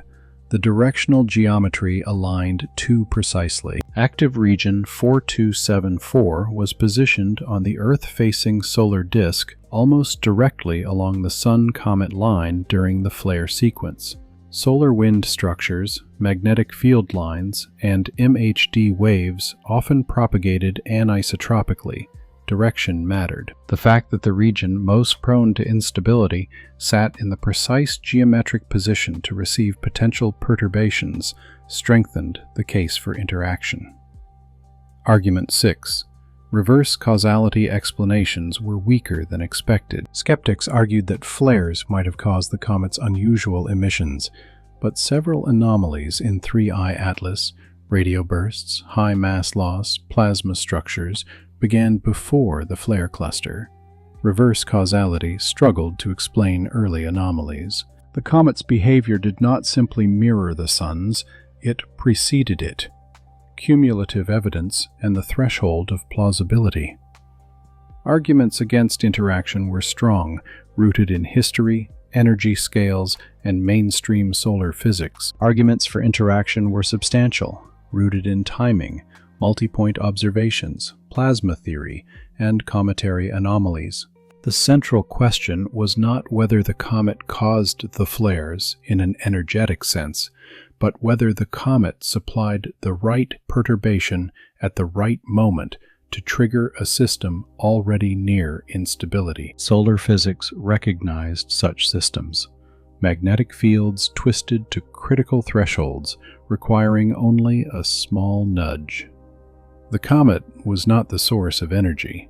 The comet was potentially the cause of the timing. How scientists viewed the competing hypotheses. 4 major interpretations emerged among solar physicists in the weeks after the November events, each representing a different balance between skepticism and openness. Interpretation 1. Pure coincidence, the traditional skeptical view. This position held that the correlation between 3I Atlas and the solar flares meant nothing. Region 4274 was already primed to erupt. The comet's presence was irrelevant. All anomalies in the comet were intrinsic. Independent processes merely overlapped in time by chance. This view required no new physics and aligned with decades of solar observations. Strengths: consistent with established solar models. Supported by the historical record of comet passages. Requires no new mechanisms. Weaknesses: does not account for the precise temporal tracking. Ignores upstream perturbations and precursor emissions from the comet. Struggles to explain the systematic ordering of flare intensities. Interpretation 2. Partial interaction. The comet as a minor perturbation. Here the idea was that the comet produced weak disturbances, such as MHD waves, solar wind modulations, or magnetic oscillations, nudging an already unstable region toward reconnection. The flares would have occurred eventually without the comet, but the comet influenced their sequence and timing. Strengths: consistent with plasma physics, explains the timing patterns, does not violate established solar theory, matches the behavior of metastable magnetic systems. Weaknesses: requires coherent comet-generated perturbations not yet directly measured, lacks full modeling of upstream-downstream propagation. Interpretation 3. Significant interaction. The comet as a direct trigger. This hypothesis proposed that the comet's plasma environment, magnetization, or energetic particle emissions generated structured, sunward propagating perturbations that directly triggered reconnection in region 4274. Under this view, the flare timing depended on the comet. Strengths: explains precursor ion emissions, rapid magnetic shear acceleration, and upstream wave detections.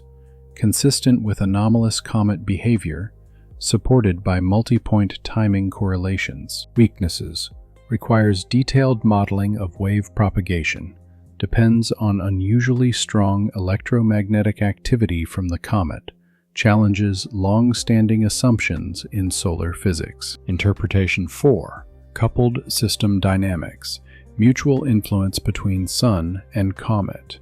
In this more complex view, the Sun and the comet formed a temporarily coupled plasma system. The comet disturbed the solar wind. The disturbed wind influenced the Sun. The resulting flares altered the comet, and the cycle repeated. This created a feedback loop spanning tens of millions of kilometers. Strengths: explains recursive observational signatures, fits timing patterns in JWST, Meerkat, SDO, and solar orbiter data, consistent with nonlinear plasma behavior. Weaknesses: difficult to simulate, requires high-resolution datasets, remains speculative relative to mainstream interpretations. The core philosophical divide. The debate revealed a fundamental question within heliophysics. Is the Sun an isolated system, driven almost entirely by internal magnetic processes, or is it part of a broader electromagnetic environment capable of responding subtly but measurably to external plasma structures? Most space weather models treated the Sun as isolated, but plasma physics, both laboratory and astrophysical, showed that even large systems could respond to small, well-timed perturbations if they were already near instability. Part 8. Historical Precedents and Future Events. Lessons from the Past and Preparation for Tomorrow. When the Sun struck before. The Carrington Event of 1859. To grasp the scale of danger posed by extreme solar activity, it helps to look back at the most powerful geomagnetic storm ever recorded, the Carrington Event of September 1859. On September 1, 1859, British amateur astronomer Richard Carrington was sketching sunspots when he witnessed something astonishing, a blinding flash of white light erupting from a sunspot group. It lasted only minutes, but flared with such intensity that it could be seen even by the naked eye under filtered conditions. What Carrington observed was likely a solar flare in the X40 range, or even stronger, far exceeding the X5.1 eruption recorded on November 11, 2025. The coronal mass ejection that followed shot outward at unprecedented velocity, reaching Earth in just 17.6 hours instead of the typical 48 to 72 hours.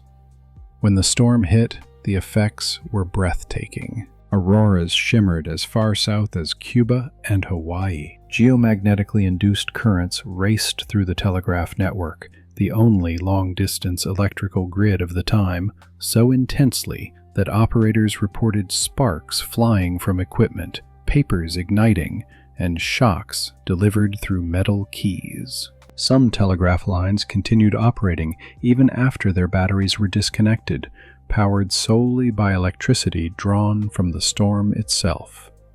A literal surge of power from space was driving Victorian technology. If a Carrington-level storm struck today, the consequences would be far more severe. A 2008 study commissioned by the U.S. National Academy of Sciences estimated that a similar event could inflict $1 to $2 trillion in damage in the United States alone, with recovery times spanning 4 to 10 years. Modern infrastructure is vastly more vulnerable than 19th century telegraph lines. Long-distance power grids, GPS-dependent aviation, global communications networks, and thousands of satellites rely on stable electromagnetic conditions. The Sun does not guarantee. High-voltage transformers are especially fragile. These massive devices weigh hundreds of tons, cost millions each, and take more than a year to manufacture. If hundreds of them burned out simultaneously, the global manufacturing base could not replace them quickly. A massive storm could plunge entire regions, possibly even continents, into extended blackouts measured not in hours, but in months. The 1989 Quebec blackout, a modern warning. A more recent cautionary tale unfolded on March 13, 1989, when a G5-level geomagnetic storm collapsed the entire Quebec power grid in just 90 seconds. 6 million people lost electricity for 9 hours amid freezing temperatures. Transformers across Quebec, New Jersey, and the United Kingdom suffered damage. The flare responsible for the event was rated X15, around 3 times more powerful than the X5.1 eruption on November 11, 2025. This comparison makes clear that the recent November events, while serious, remain far below the upper limits of what the sun can unleash. Quebec's vulnerability stemmed partly from geology. The Canadian Shield beneath the region is composed of highly resistive rock. Because electric currents do not flow easily through the ground, they prefer man-made conductors, long power lines, making transformers absorb the brunt of geomagnetically induced currents. After 1989, North American grid operators invested in better monitoring and response procedures, but these upgrades were inconsistent across regions. Much of the global electrical infrastructure remains significantly underprotected. The Halloween storms of 2003, modern fury from the sun. In October through November 2003, the sun produced a chain of powerful eruptions collectively known as the Halloween storms. Between October 19 and November 5, the sun emitted 17 major M-class flares and 4 X-class flares, including an X-28, the second largest ever instrumentally recorded.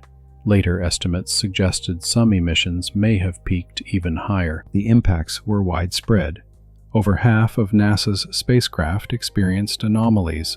Polar route aircraft were diverted due to radio blackouts, increasing flight times and fuel consumption. Sweden's power grid suffered failures, leaving 50,000 people without electricity.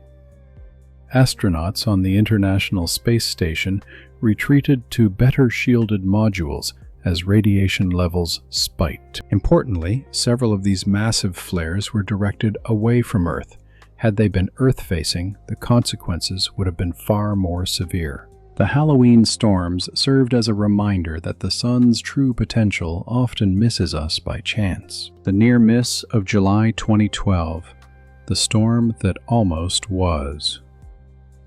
On July 23, 2012, the Sun launched an extraordinarily powerful coronal mass ejection, comparable to the Carrington event. Fortunately, it blasted through Earth's orbit when our planet was elsewhere. The Stereo A spacecraft, ideally positioned at the time, captured data revealing solar wind speeds exceeding 3,000 kilometers per second and magnetic fields much stronger than typical CMEs. Physicist Daniel Baker of the University of Colorado later concluded that if the event had struck Earth head-on, the technological and economic damage would have been unprecedented, possibly twice the severity of a Carrington-class impact when adjusted for modern vulnerability. His summary was stark. If it had hit us, we would still be picking up the pieces. It was a reminder that the sun is capable of unleashing devastation far beyond anything experienced in the digital age, and Earth's safety is partly due to orbital coincidence. Comets in history, the faint evidence of past correlations.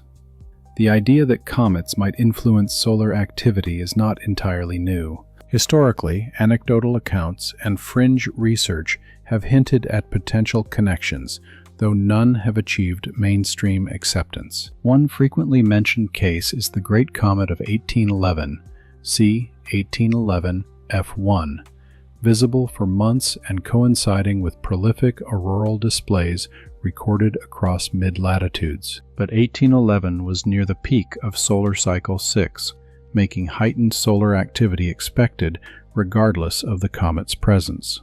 With incomplete sunspot records and no instrumental measurements, no firm correlation can be established. In the 1980s, researchers proposed that sun-grazing comets, Those passing extremely close to the Sun might trigger solar eruptions by injecting matter into the corona.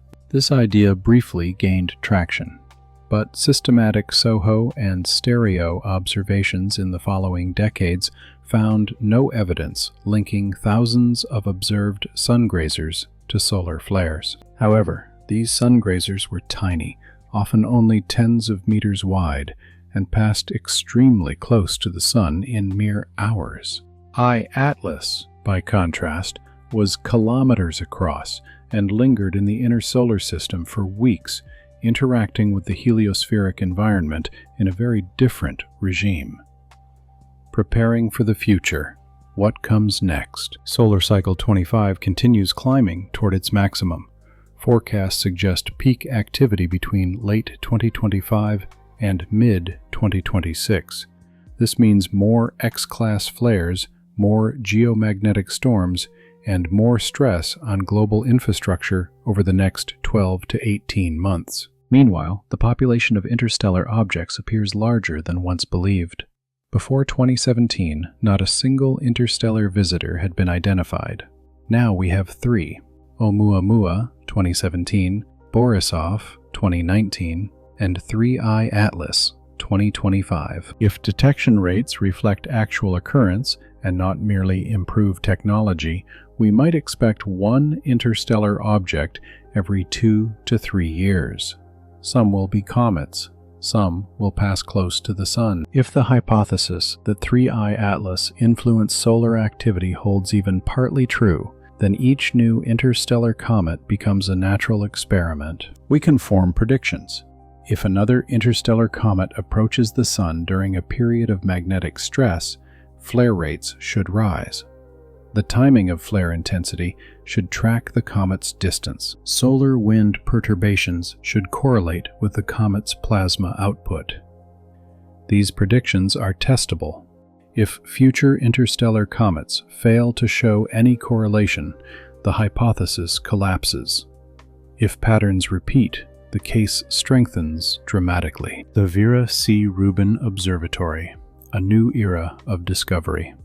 In 2025, the Vera C. Rubin Observatory in Chile is approaching full operational status. Once online, its Legacy Survey of Space and Time, LSST, will scan the entire visible sky every few nights with unmatched sensitivity. Astronomers estimate the LSST could detect new interstellar objects at a rate of roughly 1 per month once fully active. This will revolutionize our understanding of interstellar populations and offer dozens, perhaps hundreds, of opportunities to test possible comet-sun interactions. Future missions and observation opportunities.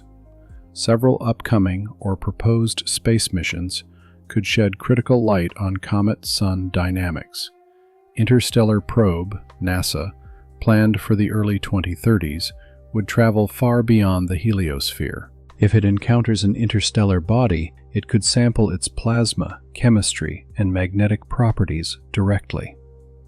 Solar Orbiter, ESA, and Parker Solar Probe, NASA, will continue monitoring solar activity at unprecedented proximity. Parker will dive just 6.2 million kilometers above the solar surface, deep into the corona itself. Next-generation ground telescopes, such as the ELT, GMT, and TMT, with primary mirrors 25 to 40 meters across, will enable deeply resolved spectroscopy of comets from much greater distances. Together, these instruments will form the most powerful observational network ever deployed for studying the heliosphere and any intruders entering it. A new era of solar interstellar encounters. As detection capabilities expand, our perspective is shifting. Until recently, the idea of interstellar visitors influencing solar activity would have sounded like fringe speculation. But we now live in an astronomical era where objects from other stars pass through our system regularly enough to study in real time. Each arrival becomes a data point. Each trajectory through the inner heliosphere becomes a chance to observe interactions we once considered impossible or irrelevant. And because the Sun is entering a period of heightened activity, conditions are ripe for testing correlations that were previously invisible. If another interstellar comet plunges toward perihelion while a magnetically stressed active region rotates into view, solar physicists will be watching carefully. If the Sun responds with increased flaring, tightly synchronized to the comet's approach, the implications could be profound. If it does nothing, the hypothesis will weaken. But even negative results advance understanding. The coming years will likely bring more data than the entire previous century combined. The road to predictive science. One of the greatest scientific challenges is prediction, understanding not only why something has happened, but what will happen next. Solar physics is notoriously complex. The Sun is a turbulent fusion reactor wrapped in magnetic storms and governed by nonlinear dynamics. Predicting flares remains extremely difficult. Even with the Solar Dynamics Observatory, Solar Orbiter, and Parker Solar Probe, forecasts are probabilistic rather than deterministic. If interstellar comets contribute even marginally to solar triggering, identifying such influence could improve forecasts. The heliosphere is not static. It is a dynamic, magnetized ocean. If external objects inject disturbances into that ocean, waves, currents, oscillations, understanding those disturbances may give forecasters valuable leverage. This doesn't mean comets control the Sun. It means they may serve as catalysts under specific conditions, nudging unstable magnetic systems toward eruption. Just as a slight tremor can trigger an avalanche on an overburdened slope, a small perturbation in the solar wind could tip stressed coronal structures toward reconnection.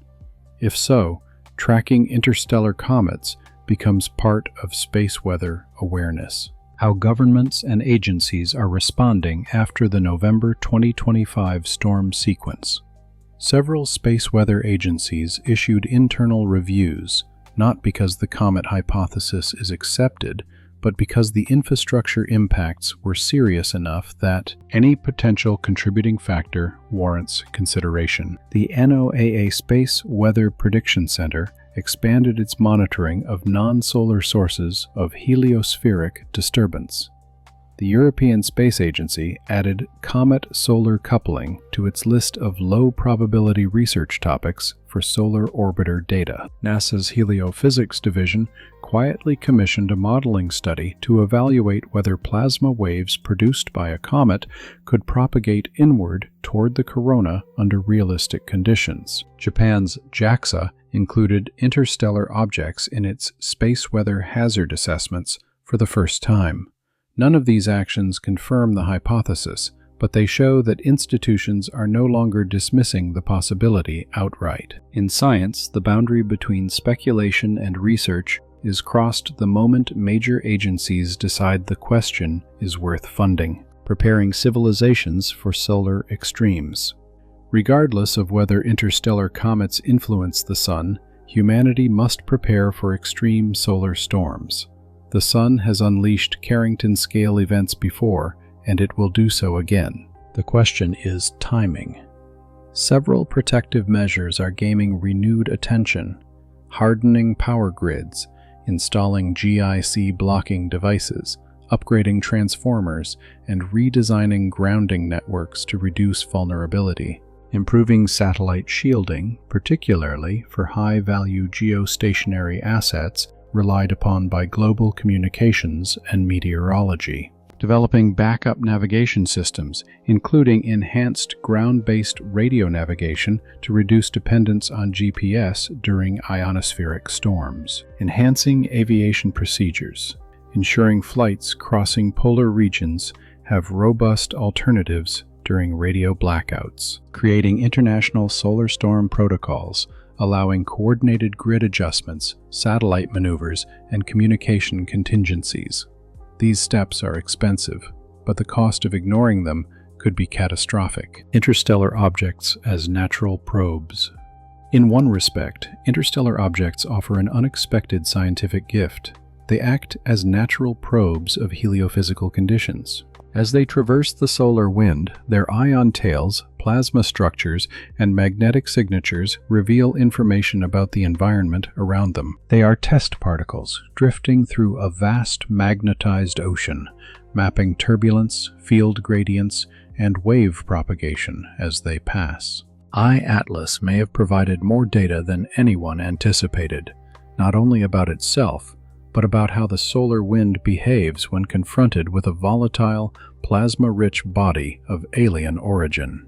Even if it had no influence on the Sun, it illuminated the heliosphere in unique ways.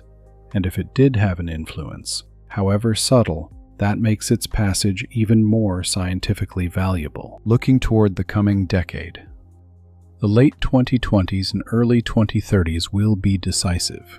By then, the Vera C. Rubin Observatory will have cataloged dozens of interstellar visitors. Parker Solar Probe will complete its closest perihelion passes, directly sampling coronal plasma. Solar Orbiter will return polar views of the Sun never previously obtained. Multiple next-generation ground observatories will be capturing comet spectra with unmatched resolution. Proposed missions like Interstellar Probe may receive final approval and funding. Within this environment, the scientific community will be able to test rigorously, repeatedly, and quantitatively whether interstellar comets subtly modulate solar activity, or whether November 2025 was simply an uncanny alignment of unrelated events. If evidence accumulates, a new branch of heliophysics could emerge, external heliodynamic triggering, the study of how objects entering the heliosphere perturb the solar environment. If evidence fails to appear, the hypothesis will join the long list of discarded scientific curiosities. Either way, the knowledge gained will deepen humanity's understanding of the Sun, the engine of our climate, our space environment, and ultimately, our survival. A future of opportunity and uncertainty. The story of 3i Atlas is not just about risk, it is about discovery. It is about how unexpected visitors from other stars challenge assumptions long held as unshakable. The Sun is not isolated. It breathes, oscillates, and resonates within a galactic environment far more complex than once imagined. Perhaps future generations will look back at November 2025 as the moment scientists first realized that our star is part of a wider cosmic web of interactions, where even small wanderers from distant suns can leave echoes in its magnetic heartbeat. Or perhaps they will view it as a fascinating but ultimately coincidental alignment of natural events. Either outcome will shape the future of solar physics. As interstellar comets continue to slip across the boundaries of our solar system, humanity stands in a position no previous civilization has occupied. We can watch them arrive, measure them in exquisite detail, and observe how the Sun responds. The next encounter may come in a year, or 3 years, or a decade, but it will come. When it does, we will be watching, not from fear, but from the recognition that every visitor brings clues, mysteries, and insights that could reshape our understanding of the star that sustains us. Part 9. Conclusions and Implications. Living in a dynamic solar system. After examining the data, the mechanisms, the statistics, and the skepticism, we arrive at the point where everything must be synthesized and considered in a broader context, both scientific and societal. The story of 3i Atlas and the solar eruptions of November 2025 is not a simple one with a clear, definitive ending. It is not a science fiction plot in which we discover that a cosmic visitor is unquestionably influencing our Sun, nor is it a clean case of coincidence easily dismissed. Instead, it is something more interesting, real science in progress, with all its uncertainties, complexities, and intriguing possibilities. Here's what we know with certainty. In November 2025, the Sun released a series of powerful X-class eruptions that generated severe geomagnetic storms, affecting power grids, communications, satellites, and navigation systems worldwide. At the same time, an interstellar comet named 3I Atlas passed through perihelion, exhibiting anomalous behavior, unprecedented radio emissions, and unusually high mass loss rates. The temporal correlation between these events is statistically significant and merits rigorous scientific investigation. Here is what we do not know with certainty: whether a causal link exists between the comet and the solar flares, or whether the correlation is simply a remarkable coincidence. The evidence is suggestive, but not conclusive.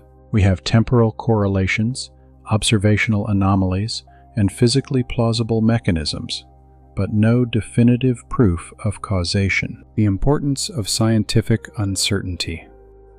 In the era of social media and sensational headlines, there is a cultural urge for certainty where none exists. People want simple answers. Did the comet trigger the flares? Yes or no? But science does not always operate in such binaries, especially in the early stages of investigation. Uncertainty is not a weakness of science. It is a core feature. Scientists must be honest about what they know, what they do not know, and what level of confidence they have in their conclusions. This honesty is often misinterpreted as indecision, when in reality it is intellectual integrity. In the case of 3I Atlas, the responsible scientific position is, the observed correlation is intriguing enough to justify continued investigation, but insufficient for definitive conclusions. More research, more data, and more theoretical modeling are required. This does not mean we know nothing. It means our current understanding is provisional and subject to revision as new evidence appears, which is exactly how science should work. Implications for space weather prediction. Regardless of whether 3I Atlas influenced solar activity, the events of November 2025 exposed persistent vulnerabilities in our ability to forecast and mitigate space weather. Current models of solar flare prediction have limited accuracy. We can identify active regions prone to eruptions and estimate probabilities, but we cannot reliably predict when a specific flare will occur, how powerful it will be, or where an associated CME will be directed. Warning times are often measured in hours, far too short for many mitigation strategies. If interstellar objects can in any way influence solar activity, this would add another layer of complexity to space weather forecasting. Forecasters would need to consider not just the Sun's internal state, but also external factors like passing comets. But even without this additional complexity, space weather forecasting clearly needs substantial improvement. Investment in solar monitoring capabilities must continue and expand. We need multiple spacecraft observing the Sun from different angles to provide early warnings of Earth-directed CMEs. The long-proposed idea of maintaining spacecraft at the L5 Lagrange point, 60 degrees ahead of Earth's orbit, remains unfulfilled but increasingly necessary.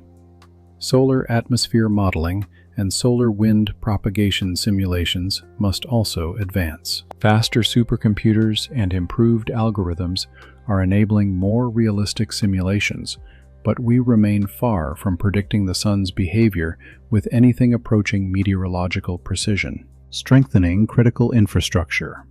The tangible impact of the November geomagnetic storms on power grids, communications, and satellites highlights the urgent need to harden critical infrastructure against extreme space weather. For power grids, this includes installing neutral current blocking devices that prevent geomagnetically induced currents from entering transformers, stockpiling high-voltage spare transformers, creating operational procedures that allow rapid grid reconfiguration during solar storms and implementing real-time space weather monitoring. Many of these measures are technically straightforward but expensive. Neutral current blockers cost millions per installation. Spare transformers require significant capital. In deregulated electricity markets with tight margins, utilities have little incentive to invest in protection against low-frequency, high-impact risks, which means regulatory intervention becomes necessary. Governments must establish mandatory space weather resilience standards for critical infrastructure, just as building codes enforce seismic standards in earthquake zones. For satellites, resilience must be designed into spacecraft from the beginning. Radiation shielding for sensitive electronics, redundant systems capable of taking over after single-event upsets, and safe mode protocols that satellites can enter automatically during severe space weather conditions. Low-cost satellite constellations introduce new challenges. Many small satellites lack robust redundancy or shielding.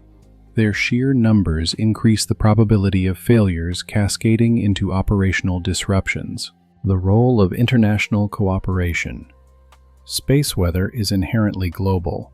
A solar flare affects the entire sunlit hemisphere. A geomagnetic storm distorts Earth's magnetosphere on a planetary scale. Geomagnetically induced currents flow through interconnected grids across national borders.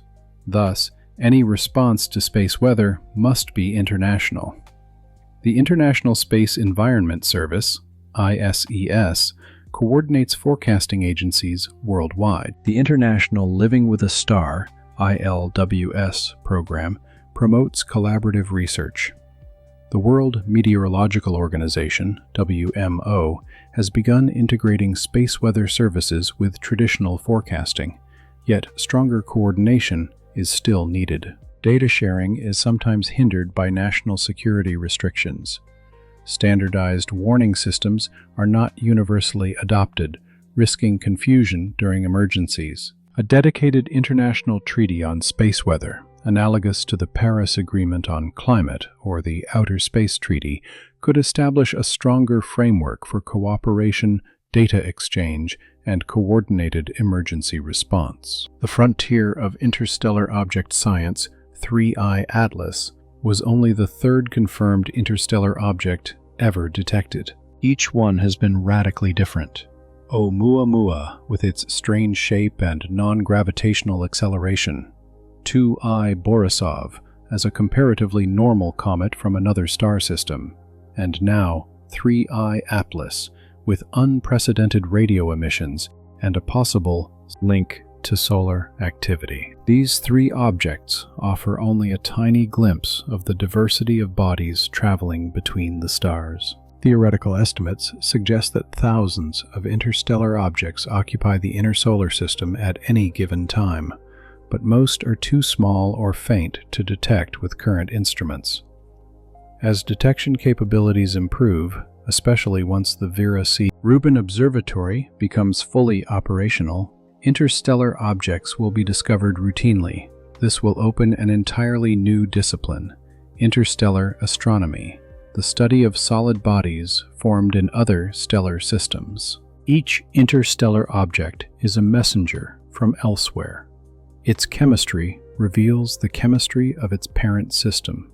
Its structure reveals its system's planet formation conditions. If we encounter truly exotic materials or structures not found in our own solar system, that would expand our understanding of how diverse planetary systems can be. And if some interstellar objects can interact with our Sun in unexpected ways, as the 3I Atlas case hints, then every future interstellar visitor becomes not only a scientific curiosity, but also a potential factor in space weather forecasting. Broader philosophical implications. At a deeper level, this investigation reminds us of our connection to the broader cosmos. In daily life, cosmic events feel distant and irrelevant. The sun simply rises, stars shimmer, life goes on. yet we are deeply embedded in the electromagnetic environment of our solar system. Earth's magnetic field shields us from the solar wind, but not perfectly. Solar flares and geomagnetic storms can affect our technology directly, and now perhaps visitors from other star systems might influence the activity of our own star. This illustrates how much we still do not know. We have observed the Sun for centuries, placed spacecraft around it, and built a global scientific community to study it. And still, a single interstellar comet appears. The Sun behaves unusually, and we find ourselves asking whether there is a connection. Humility is appropriate. The universe is vast, complex, and full of phenomena beyond our current understanding. Every answer opens new questions. Every solved mystery uncovers deeper mysteries. The road ahead. What should we do with this knowledge? How should we respond? As a society, as a scientific community, as individuals? For scientists, continue investigating. Analyze the November 2025 data in full. Build models capable of simulating comet-sun interactions. Formulate testable predictions for future interstellar encounters. Publish peer-reviewed studies. Debate vigorously yet constructively. Maintain openness to surprising possibilities without abandoning rigor. For policymakers, invest in space weather research and infrastructure resilience. Space weather is a low-frequency, high-impact risk, the kind markets alone rarely address. Establish regulatory standards for space weather resilience. Support international monitoring. Fund public education on space weather. For infrastructure operators, treat space weather as an operational risk. Implement monitoring tools. Develop and rehearse emergency plans. Invest in mitigation technologies. Participate in cross-industry emergency response simulations. For educators and science communicators, use the 3I Atlas story to teach solar physics, comet science, statistical reasoning, and the scientific method. Show how scientists deal with uncertainty, how they distinguish correlation from causation, how they build and test hypotheses. Communicate the wonder of the science without sensationalism. For the public, stay curious. Ask questions. Demand evidence. Understand that uncertainty is not ignorance, it is honesty. Support scientific research. Recognize that basic science becomes tomorrow's applied technology. And when looking at the night sky, remember that it is not a backdrop, but a dynamic environment we inhabit. The unanswered question. We return to the central question: can an interstellar comet trigger solar eruptions? After reviewing the evidence, the honest answer is possibly, but this single case does not allow certainty. The temporal correlation between 3I Atlas and the November 2025 solar eruptions is statistically notable and deserves deeper investigation. Mechanisms exist that could, in principle, allow an electrically active comet to perturb the solar wind in ways that might influence solar activity. The comet's anomalous behavior suggests strong interaction with its surroundings, yet the evidence for direct causality remains circumstantial. Active region 4274 had all the features required to erupt without external triggers. The correlation may be coincidental. The comet's anomalies may have unrelated explanations. The story does not end here. It is only beginning. In the coming years, we will detect more interstellar objects. The Sun will continue through its cycle. We will gather more data, develop better models, and eventually arrive at a clearer answer. For now, we live with uncertainty, which may be exactly as it should be. The universe offers no obligation to make its workings simple. Understanding requires effort, questioning, experimentation, and constant refinement. A final reflection. On 11 November 2025, as the Sun unleashed its fury and a visitor from another star system passed through our cosmic neighborhood, most people on Earth continued their lives unaware of the drama unfolding overhead. The lights stayed on, mostly. Phones worked, mostly. Satellites functioned, with interruptions. Yet for those paying attention, it was a profound reminder: we inhabit a dynamic, interconnected, mysterious universe. Our star, which feels so stable, is a volatile nuclear engine. Our solar system, which feels orderly, is visited by wanderers from deep space. We have built technologies that protect us from some forces of nature, while making us vulnerable to others. Space weather, once a scientific curiosity, is now a genuine operational risk. And yet, there is hope. Humanity is adaptable. We identify risks, build mitigations, develop resilience. The international scientific community worked together to monitor the November flares, issue warnings, and help protect infrastructure. Imperfect, but effective. As we move forward into an increasingly technological future, one built on satellites, electric grids, and global communication, our vulnerability to solar activity will grow, but so will our ability to understand, forecast, and mitigate these risks. The story of 3I Atlas and the November 2025 solar eruptions is part of a larger narrative, a species striving to understand its place in the cosmos, building technologies that expand its reach yet expose its vulnerabilities, learning, often painfully, to navigate the hazards of a universe that is both magnificent and indifferent. Stay curious. Stay vigilant, stay amazed.